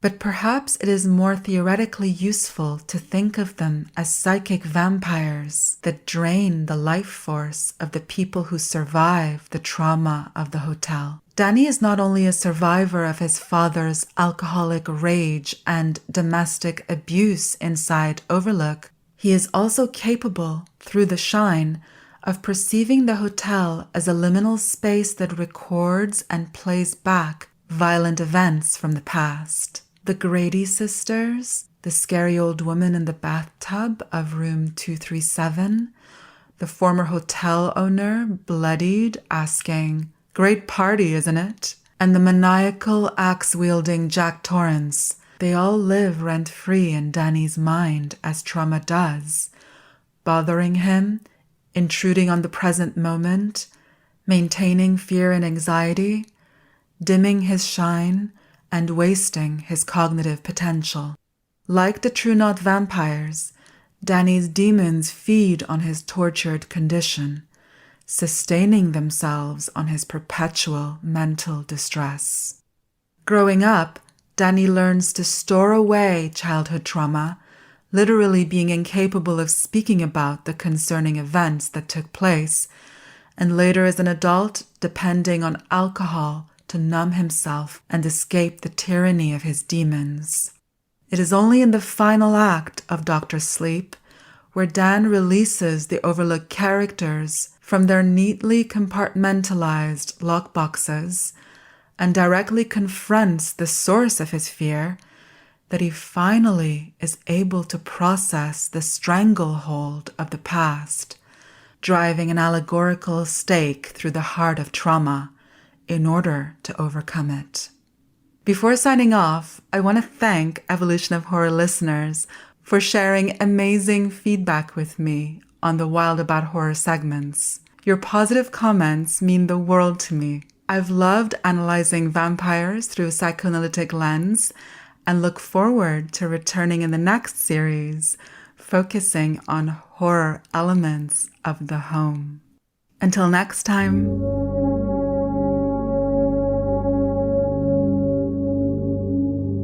A huge thank you to the wonderful Mary Wilde for this week's segment and all of her incredible insights throughout this vampire series. Mary will of course be back next series, but she'll also be joining me next week for a discussion on our conclusion episode to look back at the vampire series. But if you want to hear more from Mary, you can sign up to her Patreon. Head on over to patreon.com/Mary Wilde.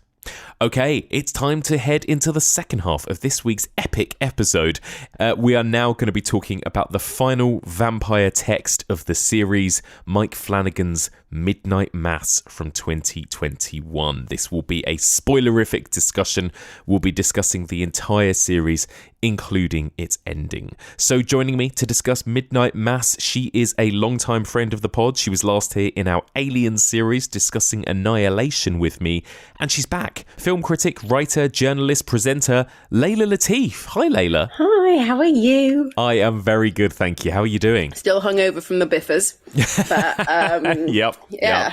Yeah, and that was 2 days ago. You get the old 2-day hangovers now at our age. Yeah, I think that is something that happens when the mid-30s arrive, don't they? They one sleep doesn't cut it. Definitely not. I have to write off a weekend now when I have a big night out. Sad times. So, Layla, tell me, we're going to talk about Midnight Mass in just a moment, but first of all, vampires. This is the very last vampire text of our series. We've been working on vampires for months. And my first question for you is, are you a fan of the vampire subgenre? Yeah, I'm a huge fan of the subgenre. I love a heavy-handed metaphor when it comes to horror, but I love that vampires seem to speak to a lot of very human temptation, that sort of that they've kind of thrown off a lot of repression, but also the temptation of mortality and the sexual side of it all. And I think there's a reason that as a character, as a mythology, it kind of endures so much. We don't ever get too far away from vampires, and I think it's because there's something incredibly human about them. in a way that I think we can all kind of recognize as like the darkest version of ourselves in many ways. Yes. Agreed.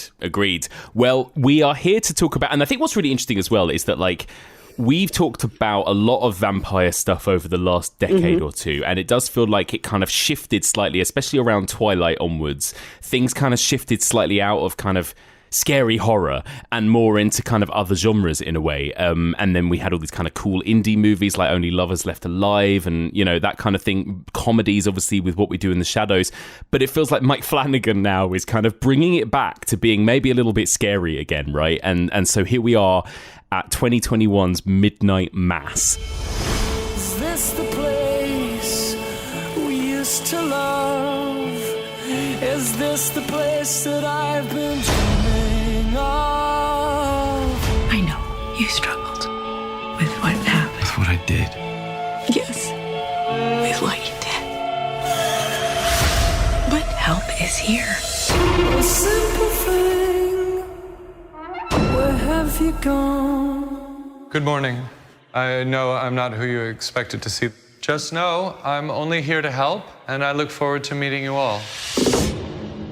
So tell me when you're gonna let me in. I'm a pretty rational guy.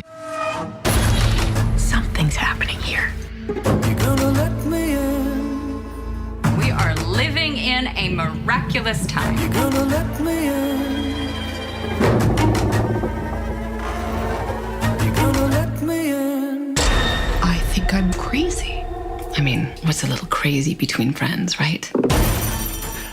So first of all, set us up. It's a big, sprawling, obviously like 7-hour plot, but in a nutshell, Layla, what is Midnight Mass all about? Midnight Mass is, needs every minute of it to tell this story. So it's about an island, a little place called Crockett Island, where the population used to be much larger, but it's sort of been like semi-abandoned. So it's really kind of on a little shell of itself. It's a bit like, you know, one of those northern towns where, like, you know, the mines close down and it kind of loses its purpose to exist.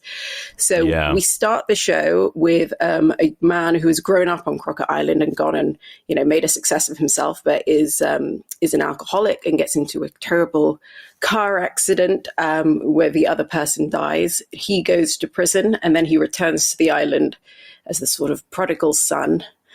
And yeah, I mean, it's one of those things where I've spent so long trying to not give spoilers for Midnight Mass. It actually feels very wrong to go beyond that. But yes, on the island, there's also a young new priest who has returned to take it over from the kind of previously aging Monsignor, and there's quite a lot of pious religion going on, and people in the show have very different relationships with their faith. But as it goes on, it turns out that the Monsignor is not who we thought he was. He is in fact the older man who on a pilgrimage encountered an angel, but who is not referred to as a vampire, but is definitely a vampire, and is returned with this kind of beastly creature to the island, and kind of slowly it starts picking off people one by one until eventually a sort of cult forms around the vampire and this kind of gift of eternal life. And it's up to a ragtag bunch of islanders to try and stop what would, I suppose, be the apocalypse, because they're cut off. So the whole thing is, whatever we do, this must not get to the mainland. Yeah, absolutely. So, and it's fun, isn't it? Like you say, now a year has passed. I feel like we're able to go full spoilers with this. I was almost a little bit worried about even including it in a vampire series lineup, because it's that sort of a twist, right? A kind of midway twist that this is actually a vampire show. But hopefully by now enough time has passed that most horror fans out there have seen it. So tell me your sort of history with this show, Layla. Did you see it straight away, and what did you think of it? So I write for Little White Lies, and I kind of about around the time this came out had gotten to a place where I was in, you know, I had a good enough relationship with my editor that I could just beg to review things rather than be assigned ones. So yes, for them, I kind of said to them, you know, they don't do a lot of TV, but I was like, I reckon this Midnight Mass one is something very special, and we should we meaning me, should be writing about it. Yes. So yes, I had that incredibly smug thing of like a few weeks before everybody else did. It showed up on my Netflix media account and I kind of binged it over like 2 days. And, you know, it's one of those also slightly nervous things that you get with something that you love so much that I gave it a rave review, but I was almost quite nervous when it was, the embargo was going to come up because I loved it so much in a kind of such an intensely personal way. And it spoke to things, that are very like personal to me that I was very nervous. And then the embargo came up and everybody else loved it because thankfully the critics got it right this time because this show's bloody brilliant. I agree. And I was lucky enough to see it before it came out as well. And it is that really difficult thing. In fact, I can't remember whether maybe, Layla, we were messaging about it at the time because I remember desperately wanting to find other people that had also seen it at that point so that I could talk to people about it. And it was one of those shows that just absolutely I just like disappeared into that world, I think, and it's got so much heart.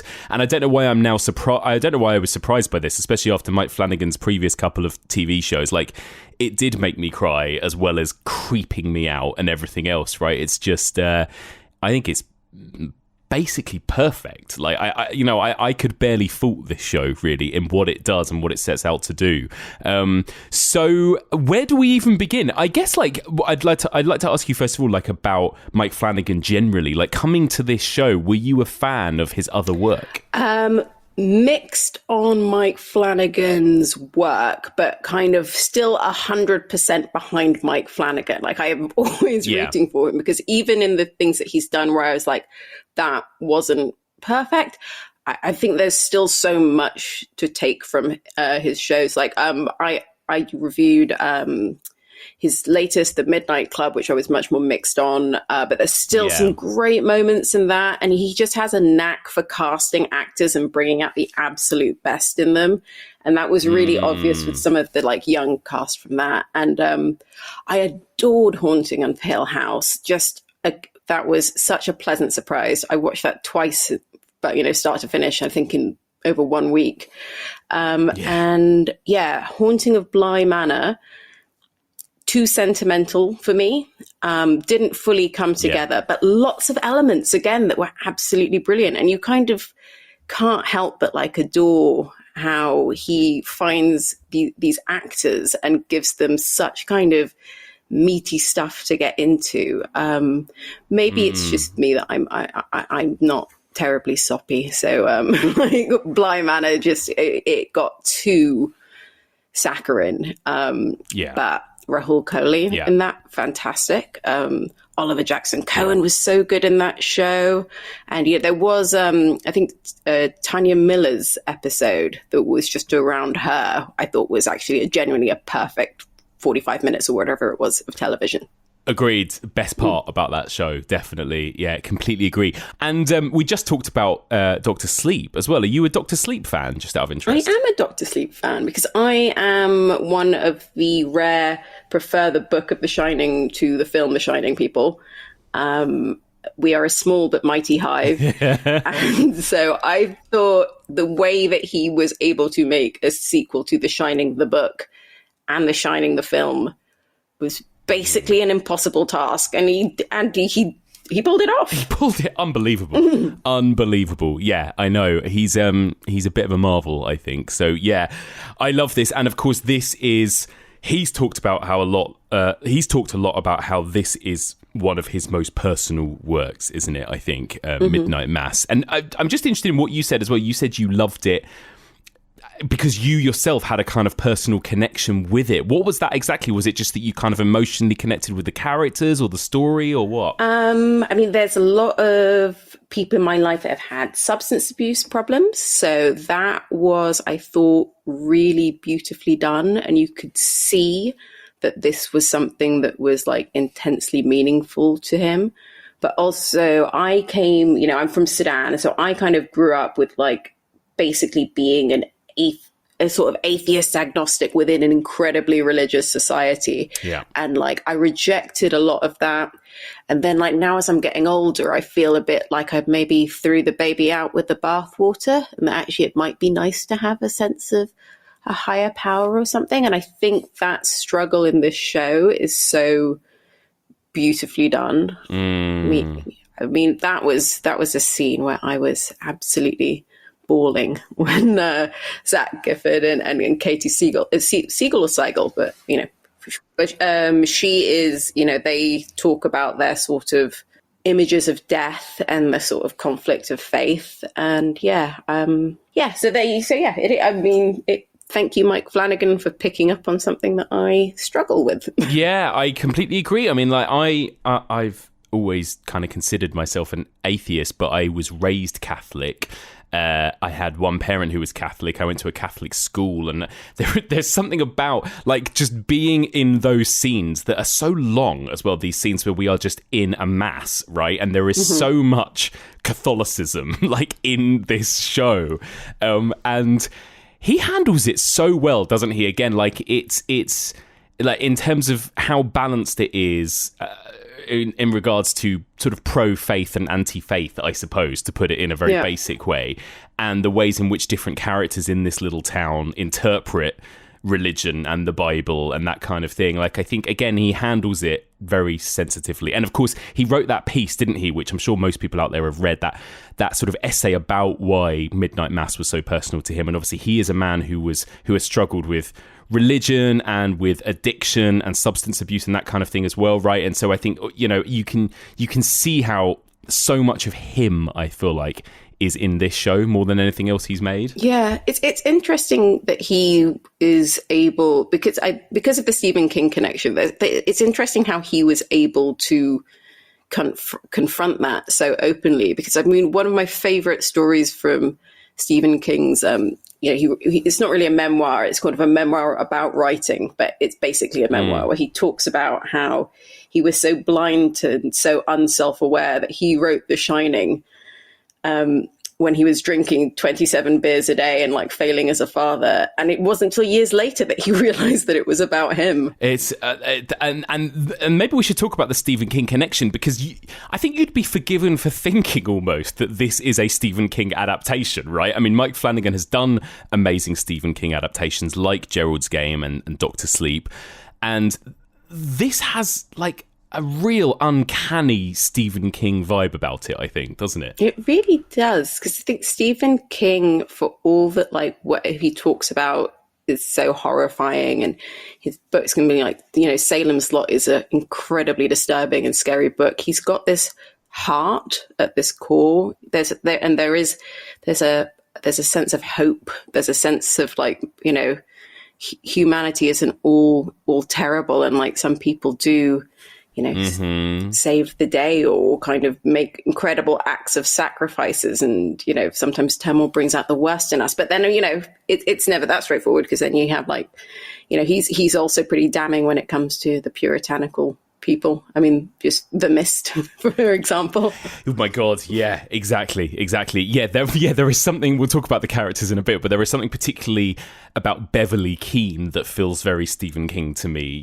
She feels like Margaret White, or like, what's her name from The Mist? What is that? Mrs. Carmody, I think it is, from The Mist. And yeah, like those types of archetypes Stephen King is so good at. And just creating that world, like it's such an ensemble, this show, isn't it? And there are so many characters who I love in this as well, and you're kind of dotting around between them all and so happy to spend time with all of them in the way that you do when you get into like a really good meaty Stephen King book, right? Like The Stand or Salem's Lot or something like that. Yeah.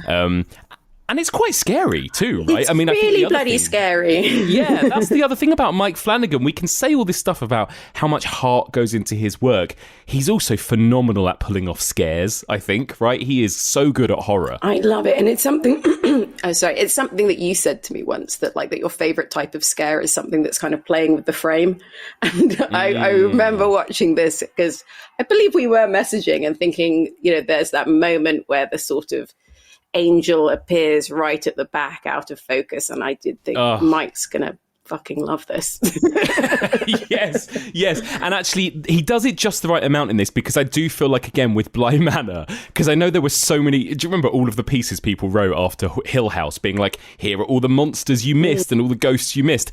And it felt like in Bly Manor, he really kind of went to town on that, where it was like every 2 seconds there was like a man in a plague mask in the background or whatever.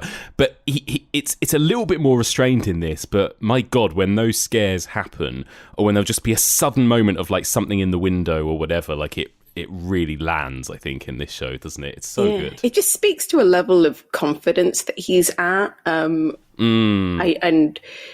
which is just so nice to see that he doesn't overdo it with this. Like, there is so much restraint, and it's just all the better for it. Although I have to say, I read every single one of those. These are all the ghosts that you missed in Haunting of Hill House.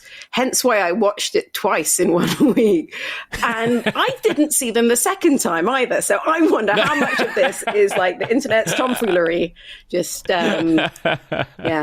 No, I mean, that whole kind of Easter egg, this is the stuff that you've missed. It does sort of, doesn't really do it for me. No. I think it's awesome, those moments when you do suddenly clock something and there's a reason for it. I think it's awesome, but I think, having it there for just the Easter egg's sake is not my thing either. I'm like that with cameos as well. I'm very anti-cameo as a person, because I feel like all it ever does is pull me out of things and go, oh, there's that person that they put in for like a nudge in joke type reason. Although it's worth mentioning that, like, Easter egg cameo wise, the text of Midnight Mass is in like loads of the shows and films of Mike Flanagan's going back years. Like, that's how long this has been gestated. So that I like. That is such a good point. Yeah, you're right. It's something that he has been wanting to make ever since the beginning, isn't it? This is a story that he's had in his head. And I get the feeling that after Hill House and after Bly Manor, right, and after Dr. Sleep, it's like, here we go, here's your blank check to make this incredible personal work.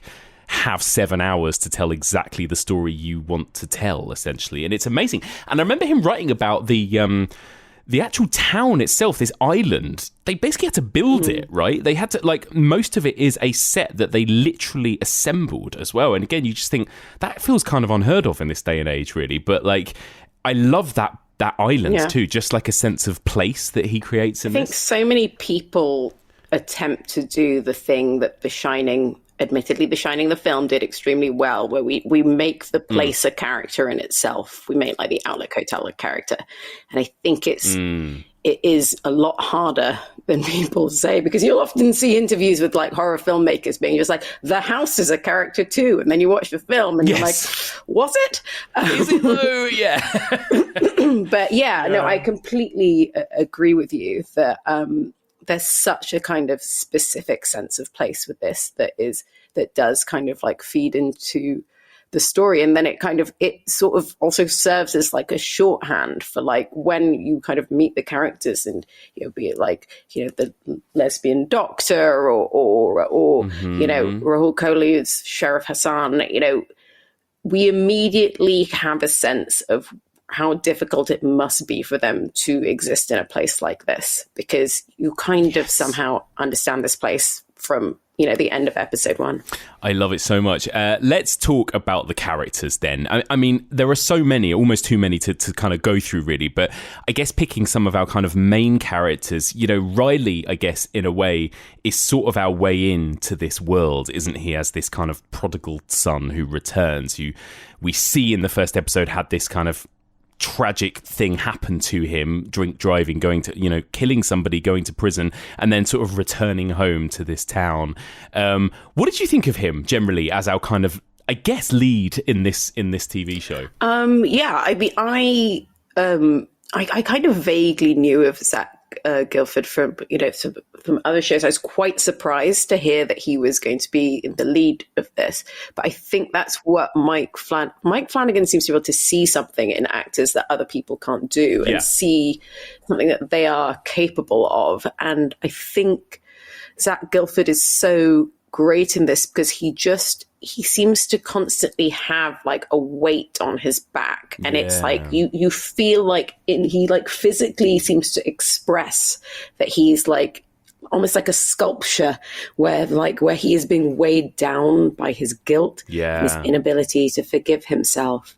I would say one of my favorite sort of little tricks that Mike Flanagan plays in this show is he makes you think that this is a show about a white dude. And then we get to the end, and who are we left with? The Muslim sheriff, the lesbian doctor, and and the pregnant woman, the pregnant. So I love that sort of like that kind of changing of the protagonist to actually do something a little bit not what you typically see at the center. I loved it so much, and I think that's true. I mean, no offense to Zach Gilford's performance, he is great in this. But for me, Riley is one of the least interesting characters on this island as well. Like I loved all of them, but I preferred spending time with the doctor or the sheriff or some of these other characters, because Riley is so, like you say, it's perfectly put, like he feels like he's constantly just like weighed down by so much guilt and depression and everything else. But he's very good, and what a surprise that he is then offed pretty unceremoniously at the end of episode 6, is it, or episode 5, I think, which is quite a shocking and brilliant moment as well. I love that moment on the boat, so good. That is one of the things where the embargo becomes quite annoying. Like, you're very smug because you've got them ahead of people, and I was just like, I just want to text 1,000 people about the way that I screamed and cried simultaneously. This show generally made me make a lot of sounds, which is going to sound weird, but like I screamed a couple of times. I mean, I cry at everything. I wept at many points. But there was a point at which somebody's like lapping up a sort of brain injury pool of blood, where I found myself audibly going, yuck, which I don't know that I've ever done that in a TV show, an audible yuck. Absolutely. It's true. And I want to talk about the vampirism in a moment, because it made vampirism scary and gross again. And I feel like it hasn't been that in a long time. But yeah, like I love that. Kate Siegel, or Siegel, I think Siegel, who, Mike Flanagan's wife, I believe, right? Yes. Who obviously has been in so many of his films. She's brilliant. What did you think of her in this as Erin Green? Kind of like a really interesting kind of parallel / flip side to Riley, I suppose, as these were the two that kind of went off and left this island, came back. He lost his faith, but she still very much has hers, right? And like they're kind of two sides of the same coin, I guess, in that regard. Well, I came into this with incredibly high expectations because Kate in Haunting of Hill House is a character that I would give my life for. I love her so dearly. And, that's actually, I mean, that was one of the great things of Haunting of Hill House, is that you get convinced of everybody's version of events, because you start with the white dude who you're like, okay, this guy seems reasonable. And by the time you get to Kate, you're just like, whatever she says is my new position on who in this family is to blame for what. Yes. But yeah, I mean, it's a completely different part, though, isn't it? And I mean, like, there could be claims of favoritism with you casting your wife in so many of your projects, but she's always been such a highlight in all of these things that they really bring the best out in one another. I think so, but I mean, it's lovely, isn't it? It's like John Cassavetes, Gina Rowlands, and recently I really liked White Noise with Noah Baumbach and Greta Gerwig. That, like, I think sometimes you can almost feel the love in a way. Yeah, you can. You absolutely can. I felt like that too. Like, almost like she is this slight mouthpiece for Mike Flanagan at points as well. I guess the two of them are really, Riley and Erin, in this. And it works so well, I think, that there is that kind of emotional connection, definitely. But I guess he has this with so many of his... He has this kind of like... repertoire, like this kind of company of actors, right? You know, Raoul Coley he'd worked with before at this point, Alex Esso, of course, as well, and Henry Thomas, you know, so like these people that keep coming back again and again for his work as well. It's so nice to see them all back. Raoul is brilliant as well. Like, oh my God, he's you know, so every good. scene and like my heart really goes out to him, to, you know, Sheriff Hassan's character throughout this, as well as the only Muslim on the island. Like you know, you really feel every moment that he's going through, I think. Yeah, and it's not an easy task that he gives these guys. Like, particularly in Midnight Mass, there is a lot of long, sustained delivery. I think of like Rahul doing that incredible speech about what it was like to be in the police after 9/11, and like you have to just have so much faith in your actor's ability to sell that, and like and not really with much pomp and circumstance. Yeah, it's really wonderful to see. But I'm wondering, do you do the same thing that I do, that when there's a new Mike Flanagan project announced, you go and you check to see that which of my favorites are coming back? Absolutely. It's very important. I have to know which of the faves are coming back. With this one, I remember when this was announced, having watched Bly Manor, I was like, Rahul's back, yes. And then from the next one, Fall of the House of Usher, there's that wonderful actress who made her debut on Midnight Mass as Anya, and she's back for that. I'm just like, yeah, Mike Flanagan, keep picking these people, you know. I love it. Exactly. Keep bringing them back. It's so good. Did it bother you? This is the one thing that bothered Rhianna when we watched it together, that obviously we'll talk about it, but with the de-aging meant that a lot of characters had quite heavy prosthetics in episode 1, like Alex Esso's character of Mildred, for example. Like, did that bother you or take you out of it, that you could quite clearly see in episode 1 this is a woman who's been aged up for a certain reason, perhaps, you know? It didn't bother me so much when it came to Father Paul, Hamish Linklater's character.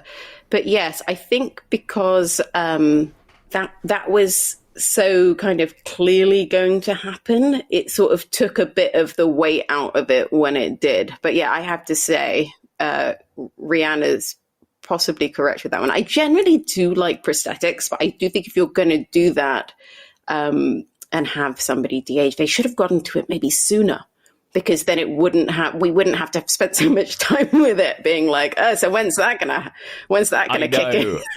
That's it. I think it is. I can totally see why they did it, and it works to a certain extent emotionally and everything else. It works with the narrative, but yeah, and I don't know how they could have done it beyond picking an older actor maybe and then de-aging them, and I don't know if that would have been much more expensive and actually much harder to do. I don't know, but yeah, I understand that, and I do remember thinking in episode 1 when we see the old mother with dementia, and I'm like, that is an actress in her 30s. I know her, you know, and so it obviously gets you thinking, like, what's going to happen? Are we going to jump back in time? Are we going to see her younger at some point? I do remember reading the kind of thing that Netflix sent with the screeners about, like, for your coverage, these are the things that you must not mention. And there are, you know, a lot of them are very obvious. One of them, like, do not mention anything about vampires. Yes. So, yeah, of course. But one of them was that, like, do not mention that this character de-ages. And I was just like, I don't know if that's like...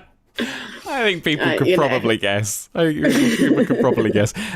Yeah, and then of course Bev Keane, played by Samantha Sloyan, is she one of the greatest TV villains of recent years? I think she must be, right? Yes, because she's so scary and she's so believable. Like every single step that she makes, no matter how extreme it is, never feels too far. And I think that's what's so great about her performance, is she's immediately dangerous somehow. Yeah. Like, even before she's done anything, there's a sense of like that this woman could, would be at Salem lighting women on fire at the witch trials, that there's a real darkness. And she sort of reminded me of something from like The Crucible. Yeah, exactly. She's really the only character on the island, I think, that kind of really represents the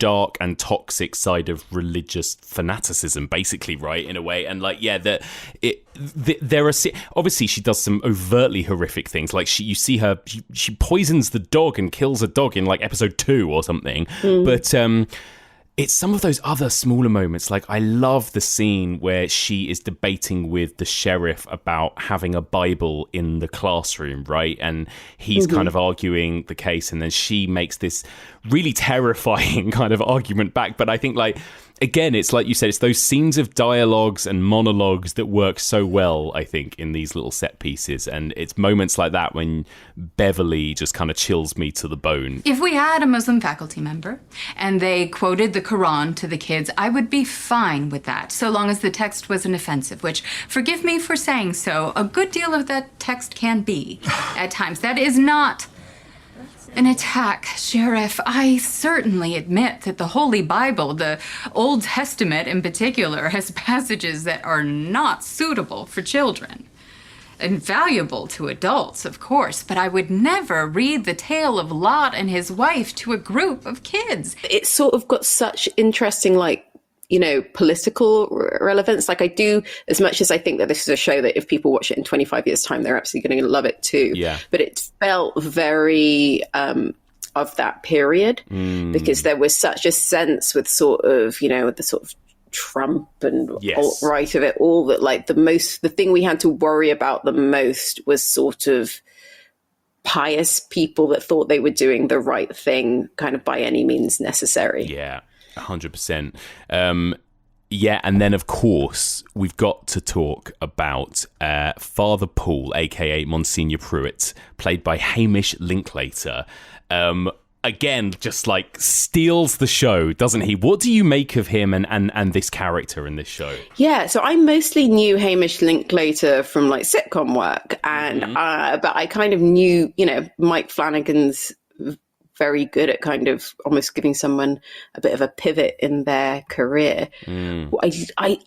I don't know. It's very hard, I think, actually, when it comes, I'm sure you'll find this with like journalism or podcasting, to creatively talk about how great someone is. Yes. But like, so I'm trying to think of a way to describe how much I love Hamish Linklater in this role without just being like excellent. I know. But oh God, he's fantastic. He sort of manages to have like fun with it. Yeah. Like there's something about Father Paul Hill that is generally quite fun, and it's not quite camp, but it's getting there. But then he's so kind of in those scenes where he's just delivering quite long duologues, just equally like devastating. And yeah, I think it's a very hard thing to pull off. And I mean, obviously, it's quite difficult to unimagine once you've seen someone in a role, but I just can't imagine anyone else pulling this off. I know. He's so cool, isn't he? He has a weird rhythm in his lines as well, the way he delivers lines and the way his sentences run on each other. It's quite a strange, unusual rhythm to his speech, but he's so magnetic. And I guess that's the point of him as well, is that he almost has to appear like this cult leader, doesn't he, essentially? I mean, there are obvious kind of like folk horror-y kind of sort of sides to this. There's a kind of Jonestown element to it, of course, as well towards the end, and like he really pulls that off, this kind of charismatic cult leader. But what's really interesting about him as well is that he's not out and out evil in the way that we might say Beverly is, right? Like actually everything he's doing, he's sort of in his head trying to help everyone, isn't he? I think he goes into what he does with the best of intentions, I think. Is that fair to say? Yeah, I think it's so interesting that you have this sort of person who is just doing the most evil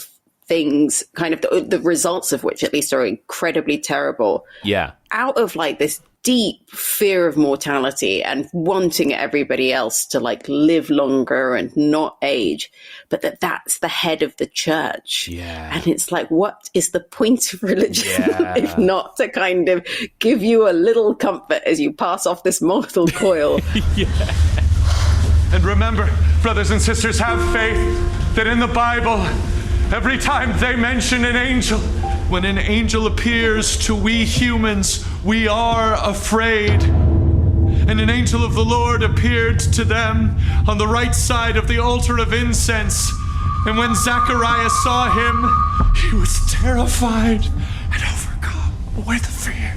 But I think that's just kind of shows like how Mike Flanagan, has such a kind of complicated view around faith in the ways in which it can be destructive and the way it can kind of be ultimately useless. Because I guess that's the whole thing with this, is that like for all that these people have been like engaging in these rituals that are supposed to make them better people, it sort of doesn't work a lot of the time. No, it feels like the ultimate, for a show that feels fairly uplifting in a certain weird way and spiritual.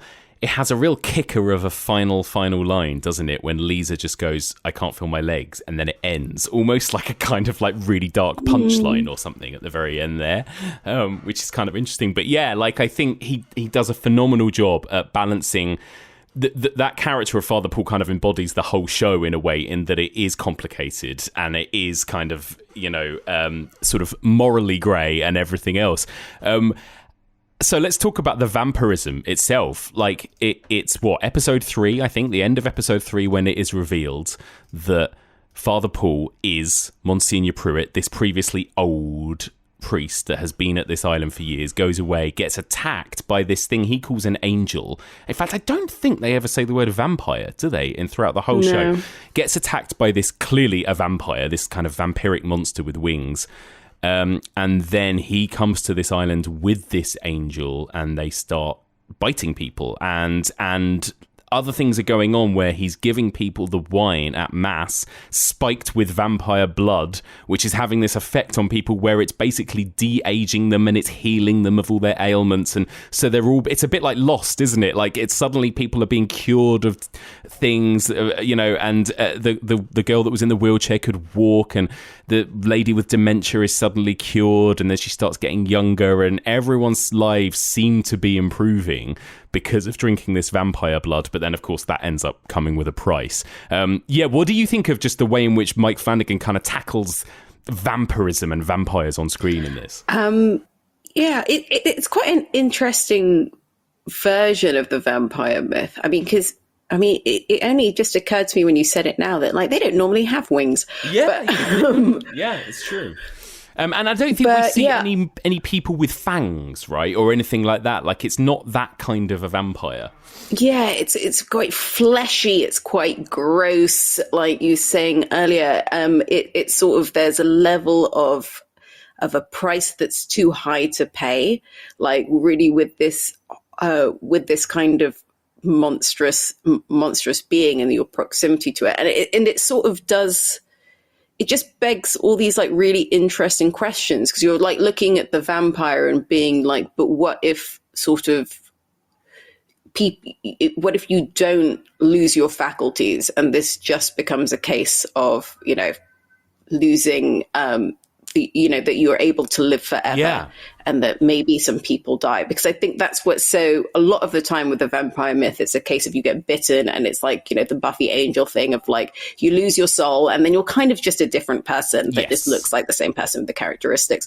But with this, what I thought was interesting is it's sort of bringing out the worst in people, but in a different way, in that like, it's not kind of having a light flitch that like, oh, you're a monster now. It's just giving the temptation to be like your worst self. Yeah, exactly that. Like, actually, there are quite a few characters in the the final episode when everyone is bitten. There are some characters who are trying their best to resist, right? It's just this overwhelming hunger. You get like Henry Thomas's character who's like, refusing to feed. And I think that's really interesting too, that like you say, it's not the kind of Buffy Angel thing. It's not where they become a monster. They're exactly the same person, but just with this thirst for blood, and it's whether or not they can control it. I guess it comes back down to the kind of addiction metaphor again, doesn't it? But it is it's kind of purely that. And then in other ways, it is a lot of upsides in a way. I mean, you can't go out in daylight still. That's the other thing, I suppose. But other than that, you kind of revert back to your sort of, I think they describe it, don't they, as kind of your peak self. Like, I don't know what that is, kind of late 20s, early 30s, something like that. Like, everyone seems to Younger than I am. Yeah, exactly. Everyone's same here. Everyone kind of reverts to that state.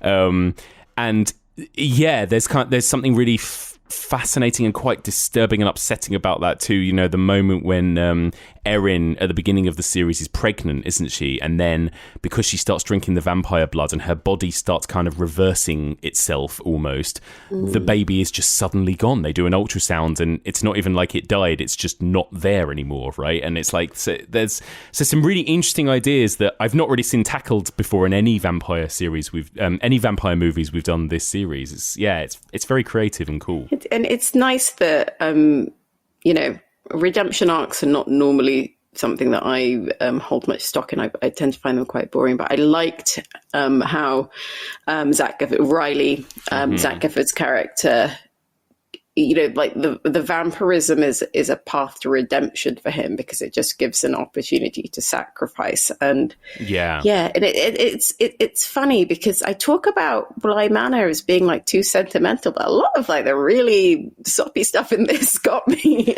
This is pretty soppy. I mean, like the one thing that people do say about Mike Flanagan, and particularly in regards to Midnight Mass, is that he loves a monologue, doesn't he? Old Mike Flanagan. He loves a monologue. This series is not short of monologues, and like we've already talked about some of them. Sheriff Hassan Raoul Coley gets an amazing monologue. Obviously, Riley and Erin get that whole sequence, which is just the two of them monologuing about where they think they go after they die. Obviously, Father Paul has 1,000,001 monologues. Like, these monologues come thick and fast throughout the show. Did you ever find any of them too much? Not a one. More monologues, I say. It's funny. As I was reviewing the late Midnight Club for The Guardian, and I started talking about Mike Flanagan's monologues and these elegant soliloquies and all of this stuff. And my editor there did say to me, it's like, I don't know that Mike Flanagan's known for that. And I very resentfully took it out because look at this show. Look at this show.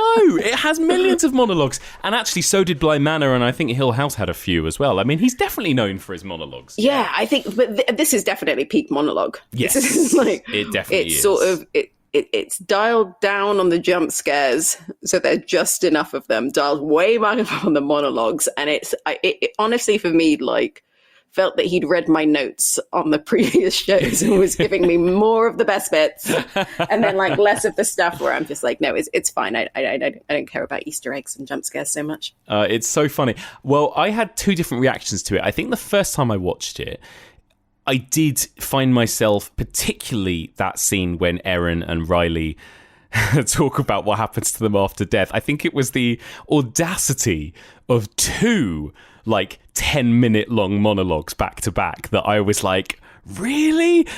But I don't know why, for whatever reason, rewatching the whole show again this week, maybe because I knew what I was in for, and I was happy to accept it a bit more, because I think that first time I watched it as well, I was so excited by all the horror, and I was like, when are we getting back to the scary vampire stuff? And watching it again this time and just kind of sinking into it, I loved it, actually. And I feel like it's all there for a reason. It's all texture to this world and these vampire and these characters and this, this myth that he's created. And I loved it this time round. So I was able to kind of appreciate it a little bit more. But I can understand how some people might get a little bit tired of some of the monologues in this show. I do not understand. I was like, like when you've got a dog and you sort of like, you go and you get the ball and the bag and the lead and they're like, oh crap, a walk is about to happen. Yeah. That was me whenever there was like a very like slow zoom. Yeah. Kind of frame something and like all of a sudden Raoul Coley is talking about his trauma, or Riley and Father Paul are going to get into the nature of addiction. I was just like, strap yourself in, fellas. Yeah. We're going to have another one. Yeah, it's true. And what a treat. I mean, no wonder actors just want to keep coming back and working with him, because what a treat for an actor. How rare must it be to do on-screen stuff like this, where you just get a camera on you and you just act and you just monologue, right? I mean, it's amazing. These and not just monologues, like you say, duologues too. That scene in the kind of AA meeting where it's just Riley and Father Paul going back and forth again for about 20 minutes, I think. Like, it's a very long sequence, isn't it, of them just talking in a room. It's amazing. I mean, it's so brave and confident, I think. And yeah, I mean, it works. It works for the story he's telling. I think it could have even worked as like a full bottle episode of like, that was all that we did. Like, I mean, my favorite episode of Breaking Bad is The Fly. I love it when you just trapped two characters in a room together and I just have them hash it out. Yeah, no, completely agree. And the other thing I think is really interesting, and this is something that has barely been touched upon in vampire sort of fiction, which really surprises me in a way. I mean, there are a few parallels in stuff like Ganja and Hess, I think, to sort of religion and vampirism, but the way that Flanagan actually really draws a connection between Catholicism and vampirism, right? And you've got this mass, this ritual that everyone does every week where they're like, drink this wine, it is Jesus's blood. Catholics literally believe that it becomes the blood of Christ when they drink it, right? And it's really interesting. And I know that obviously the Annabeth Gish character, the doctor character, actually talks about this, where she says, like, maybe this is where some of these vampire mythologies come from, like some of these other things that, and maybe that's how that's woven into religion as well. This idea of an angel, this scary thing with wings that people are always afraid of when they see it, and it gives them eternal life and all of this. Like, I just love the way that Flanagan was able to twist all of that stuff that's in the Bible and be like, no, the Bible is a vampire story, basically. It's amazing. No, I mean, coming as an outsider, Catholicism does seem like the spookiest of all of the religions. Yeah, I mean, it really is, yeah. But I mean, even when you get into kind of like satanic panic stuff about like what people would kind of invent was happening in these like satanic rituals, then you go to the Bible and it's just like, ooh, I don't know whether this is the Satanist guys, because this seems to be in your Bible. Yeah, like, exactly. There is some horrifying imagery in there and ritual and kind of sacrifice and death. And, so I don't think you have to look too far to make that connection between, the vampires and the sort of, the Bible. God, I'm going to get cancelled for saying that. No, I think apologies to all believers out there. No, but, and I think stuff happened in your book. Exactly. No, I think it's fair, and I think that's what the show is doing, right? And it's doing it in a very balanced and interesting and sensitive way. But I think it's saying like there is a reading there that is, and I think again you go back to the character of Bev. She constantly has a Bible verse to quote to justify anything happening, right? Oh, let's set shit on fire because Revelations, or let's do, like, she has a Bible verse or phrase or quote at the ready for every single decision and horrible thing she does throughout the series, right? And I think that's all very deliberate. It's so smart, all of that stuff. It's so smart. I mean, I studied Kierkegaard at university, and this reminded me a lot about that, because he talks about, like, he basically very strongly into religion, very into God. And he talked about how the importance of these spiritual relationships and the way that you get fulfillment is like your connection with God, not with the church. And the church is actually just is like corrupt and can be corrupted and can kind of like have all these sort of like human issues in it. So I like that kind of the show is able to make like a distinction between the two. I loved it. And then finally, the show does eventually give us like all of the gross, meaty, disturbing horror that we want in those last two episodes, doesn't it? Again, like, I think it's the penultimate episode that has the mass itself, the midnight mass, right?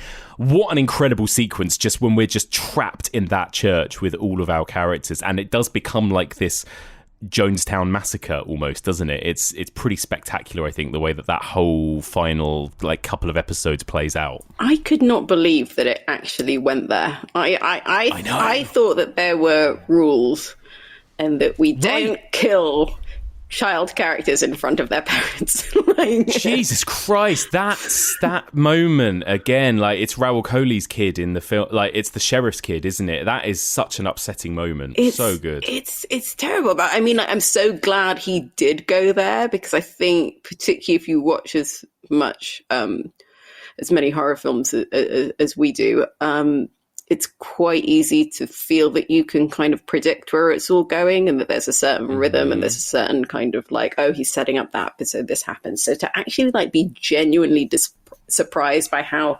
scary and dark something gets, but it doesn't feel like a betrayal. Like I was so impressed by this kind of final stretch. But it's funny, you keep saying episodes. I have no sense of episodes because I just went straight through. Like for me, this was like basically a 7-hour film. I mean, it basically is really, but I you know, and particularly those last 2 episodes, it is just a big 2.5 hour long, you know, told across one night kind of film. But it's so good. I loved it. And then of course, the final episode is where all hell breaks loose. The island is basically on fire, right, and everyone is being eaten left, right, and centre, and everything else. But it's wonderful. How did you think? Like, did you? And this is the other thing. Actually, some people have kind of criticised Mike Flanagan for, as they have Stephen King, that he doesn't always stick the landing. He's not always necessarily great at endings. I remember people saying that about The Haunting of Hill House. Do you think this show kind of stuck the landing and ended in a satisfying way for you? Yeah, I mean, I sort of loved the way in which it kind of, again, it's like, you know, that we've gotten rid of our white male lead and we're sort of ending up with like women and minorities. That's you know, sadly one of the more dramatic twists. Yes. That's, you know. But yeah, I really like that sort of there was a sense, particularly with Erin, Kate Siegel's character, of, you know, being so strong right up until the end. And like that whole thing of like faith is kind of ultimately connected to mortality. And like in her dying moments, she saves the world because she's kind of got such like fortitude of spirit. I thought I loved the ending. I thought it was so, I found it like very, very moving. But then, like you, I did like that final line did make me laugh. Yeah, it's dark. That final line is dark. Like the kind of the happy ending is that the angel is dead, which means that all the effects have been reversed, right, on every character, which means that, that poor little girl who lost the use of her legs has now lost the use of her legs again. And it's like, and those 2 kids that are basically the only survivors, it's like all their families are dead. This whole island is burnt to the ground. Like, it's not a happy ending by any means, but it is a satisfying ending, I think, you know? It's great. And it feels true to everyone. It does. That we've kind of gotten to know. And like even in those final moments, the fact that Bev tries to bury herself. Oh, it's so good. And like it's just so that good. Cowardice, that like utter like right up until the last second you sucked. Like It's just perfect, isn't it? It's perfect. It's that last minute panic of like, what have I done? You know? I think that's maybe the nice thing about like Mike streaming service shows though, is that like there's always a sense of like they know how, because the way that they're made, they know how it's going to end when they start. So I think there's never any like pressure to sort of like, oh, fans are responding in this way, maybe we should kind of keep this person around or something. It's like, no, this is the vision. This was the second that these characters stepped on, this was always what was going to happen to them. That's it. And everything comes together in such a satisfying way. So good. Well, there you go. I mean, there's like probably so much more we could say about this wonderful 7-hour film, like you called it. But is there anything else you want to mention on Midnight Mass before we wrap up? I would mention that I follow Rahul Kohli on Twitter, and he has said that for political reasons, we're all allowed to be extremely publicly thirsty about him. So that's also some nice good news. Great. Because, you know, Asian men often desexualized. And so he is all for us, really objectifying. I mean, everyone's thirsty for Rahul Kohli, right? He's what a hero. What a hero. He is the internet's new boyfriend. He is, isn't he? Is he going to be in a House of Usher? I don't know if he is. I can't remember now who's going to be. If not, I will give you we will Google Calendar the riot that we will have. No. Here, I've got it up. Yes, he is. Okay. All right, sorry. The evolution of horror listeners, we don't need to riot. Good news. I love this. So, that's the next thing we're getting from Mike Flanagan, right? Isn't it? The Fall of the House of Usher 2023. I'm assuming, do you think it will be another October Netflix release sort of next year? Yeah, I mean, they don't tend to give you much notice on these things. It's quite difficult to plan in your begging to review them because like they do seem to just be announced 3 weeks before they appear. I know. I reckon it. I mean, if we go by tradition, right? Hill House, Bly Manor, Midnight Mass and Midnight Club, all of them have been kind of spooky October releases from Mike Flanagan, haven't they? So I'm assuming this is going to be the same. So we've got Zach Gilford, we've got who else have we got here? Kate Siegel, of course, Mark Hamill, oh my god, Henry Thomas, Annabeth Gish, Mary McDonnell is in this one, Samantha Sloyan, Bev Keane is back in this, Raoul Coley. Amazing. I mean, all the faves are coming back. It's like an all-star season. I love it. And Edgar Allan Poe, like, hopefully, like you said, you know, he matches with certain writers very well. Hopefully that will be a good match, right? Edgar Allan Poe. I think so, because like Edgar Allan Poe's got like that, you know, it's sort of romantic, but deeply disturbing, and it also takes its time. So I think that could be quite a good sensibility mashup. I love it. Well, there you go. Well, Layla, thank you so much for joining me. My final question for you, apart from Midnight Mass, what is your favourite vampire movie? Ganja and Hess. Oh, good choice. I mean, and it's on record because we just did our Sight and Sound poll. Oh, yeah. And that was in my top 10 greatest films ever made. Oh, amazing. I'm really glad that movie is like, it's really starting to be discovered by more and more people recently, I feel like, as well. And I think it's now on a streaming service, isn't it, as well? So it's a bit easier to track down.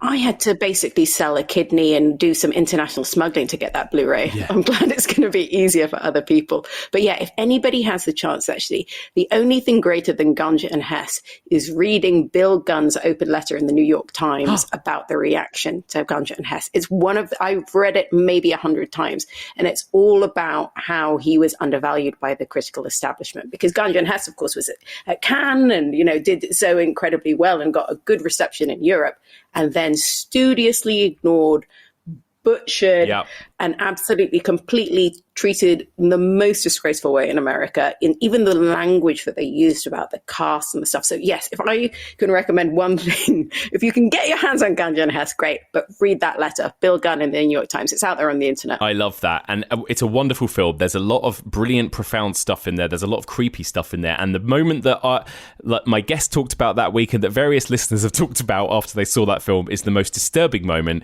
is where a guy is brushing his teeth in his bathwater while he's in the bath.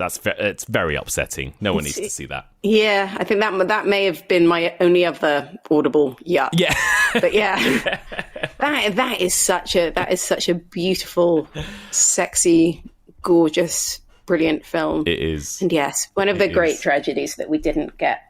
Obviously the actors and the creator passed before this reappraisal. Yeah. Yeah. Although a good thing they passed before they saw Spike Lee's terrible remake, because that was appalling. Yeah, I still I haven't watched that yet because a lot of people told me not to bother. Yeah, I might leave that one. I mean, it's wonderful that Spike Lee was actually probably the reason that Ganja and Hess still exists in anyway, because he was so behind it being that's true, preserved. But yes, thank you for that. Please don't remake anymore.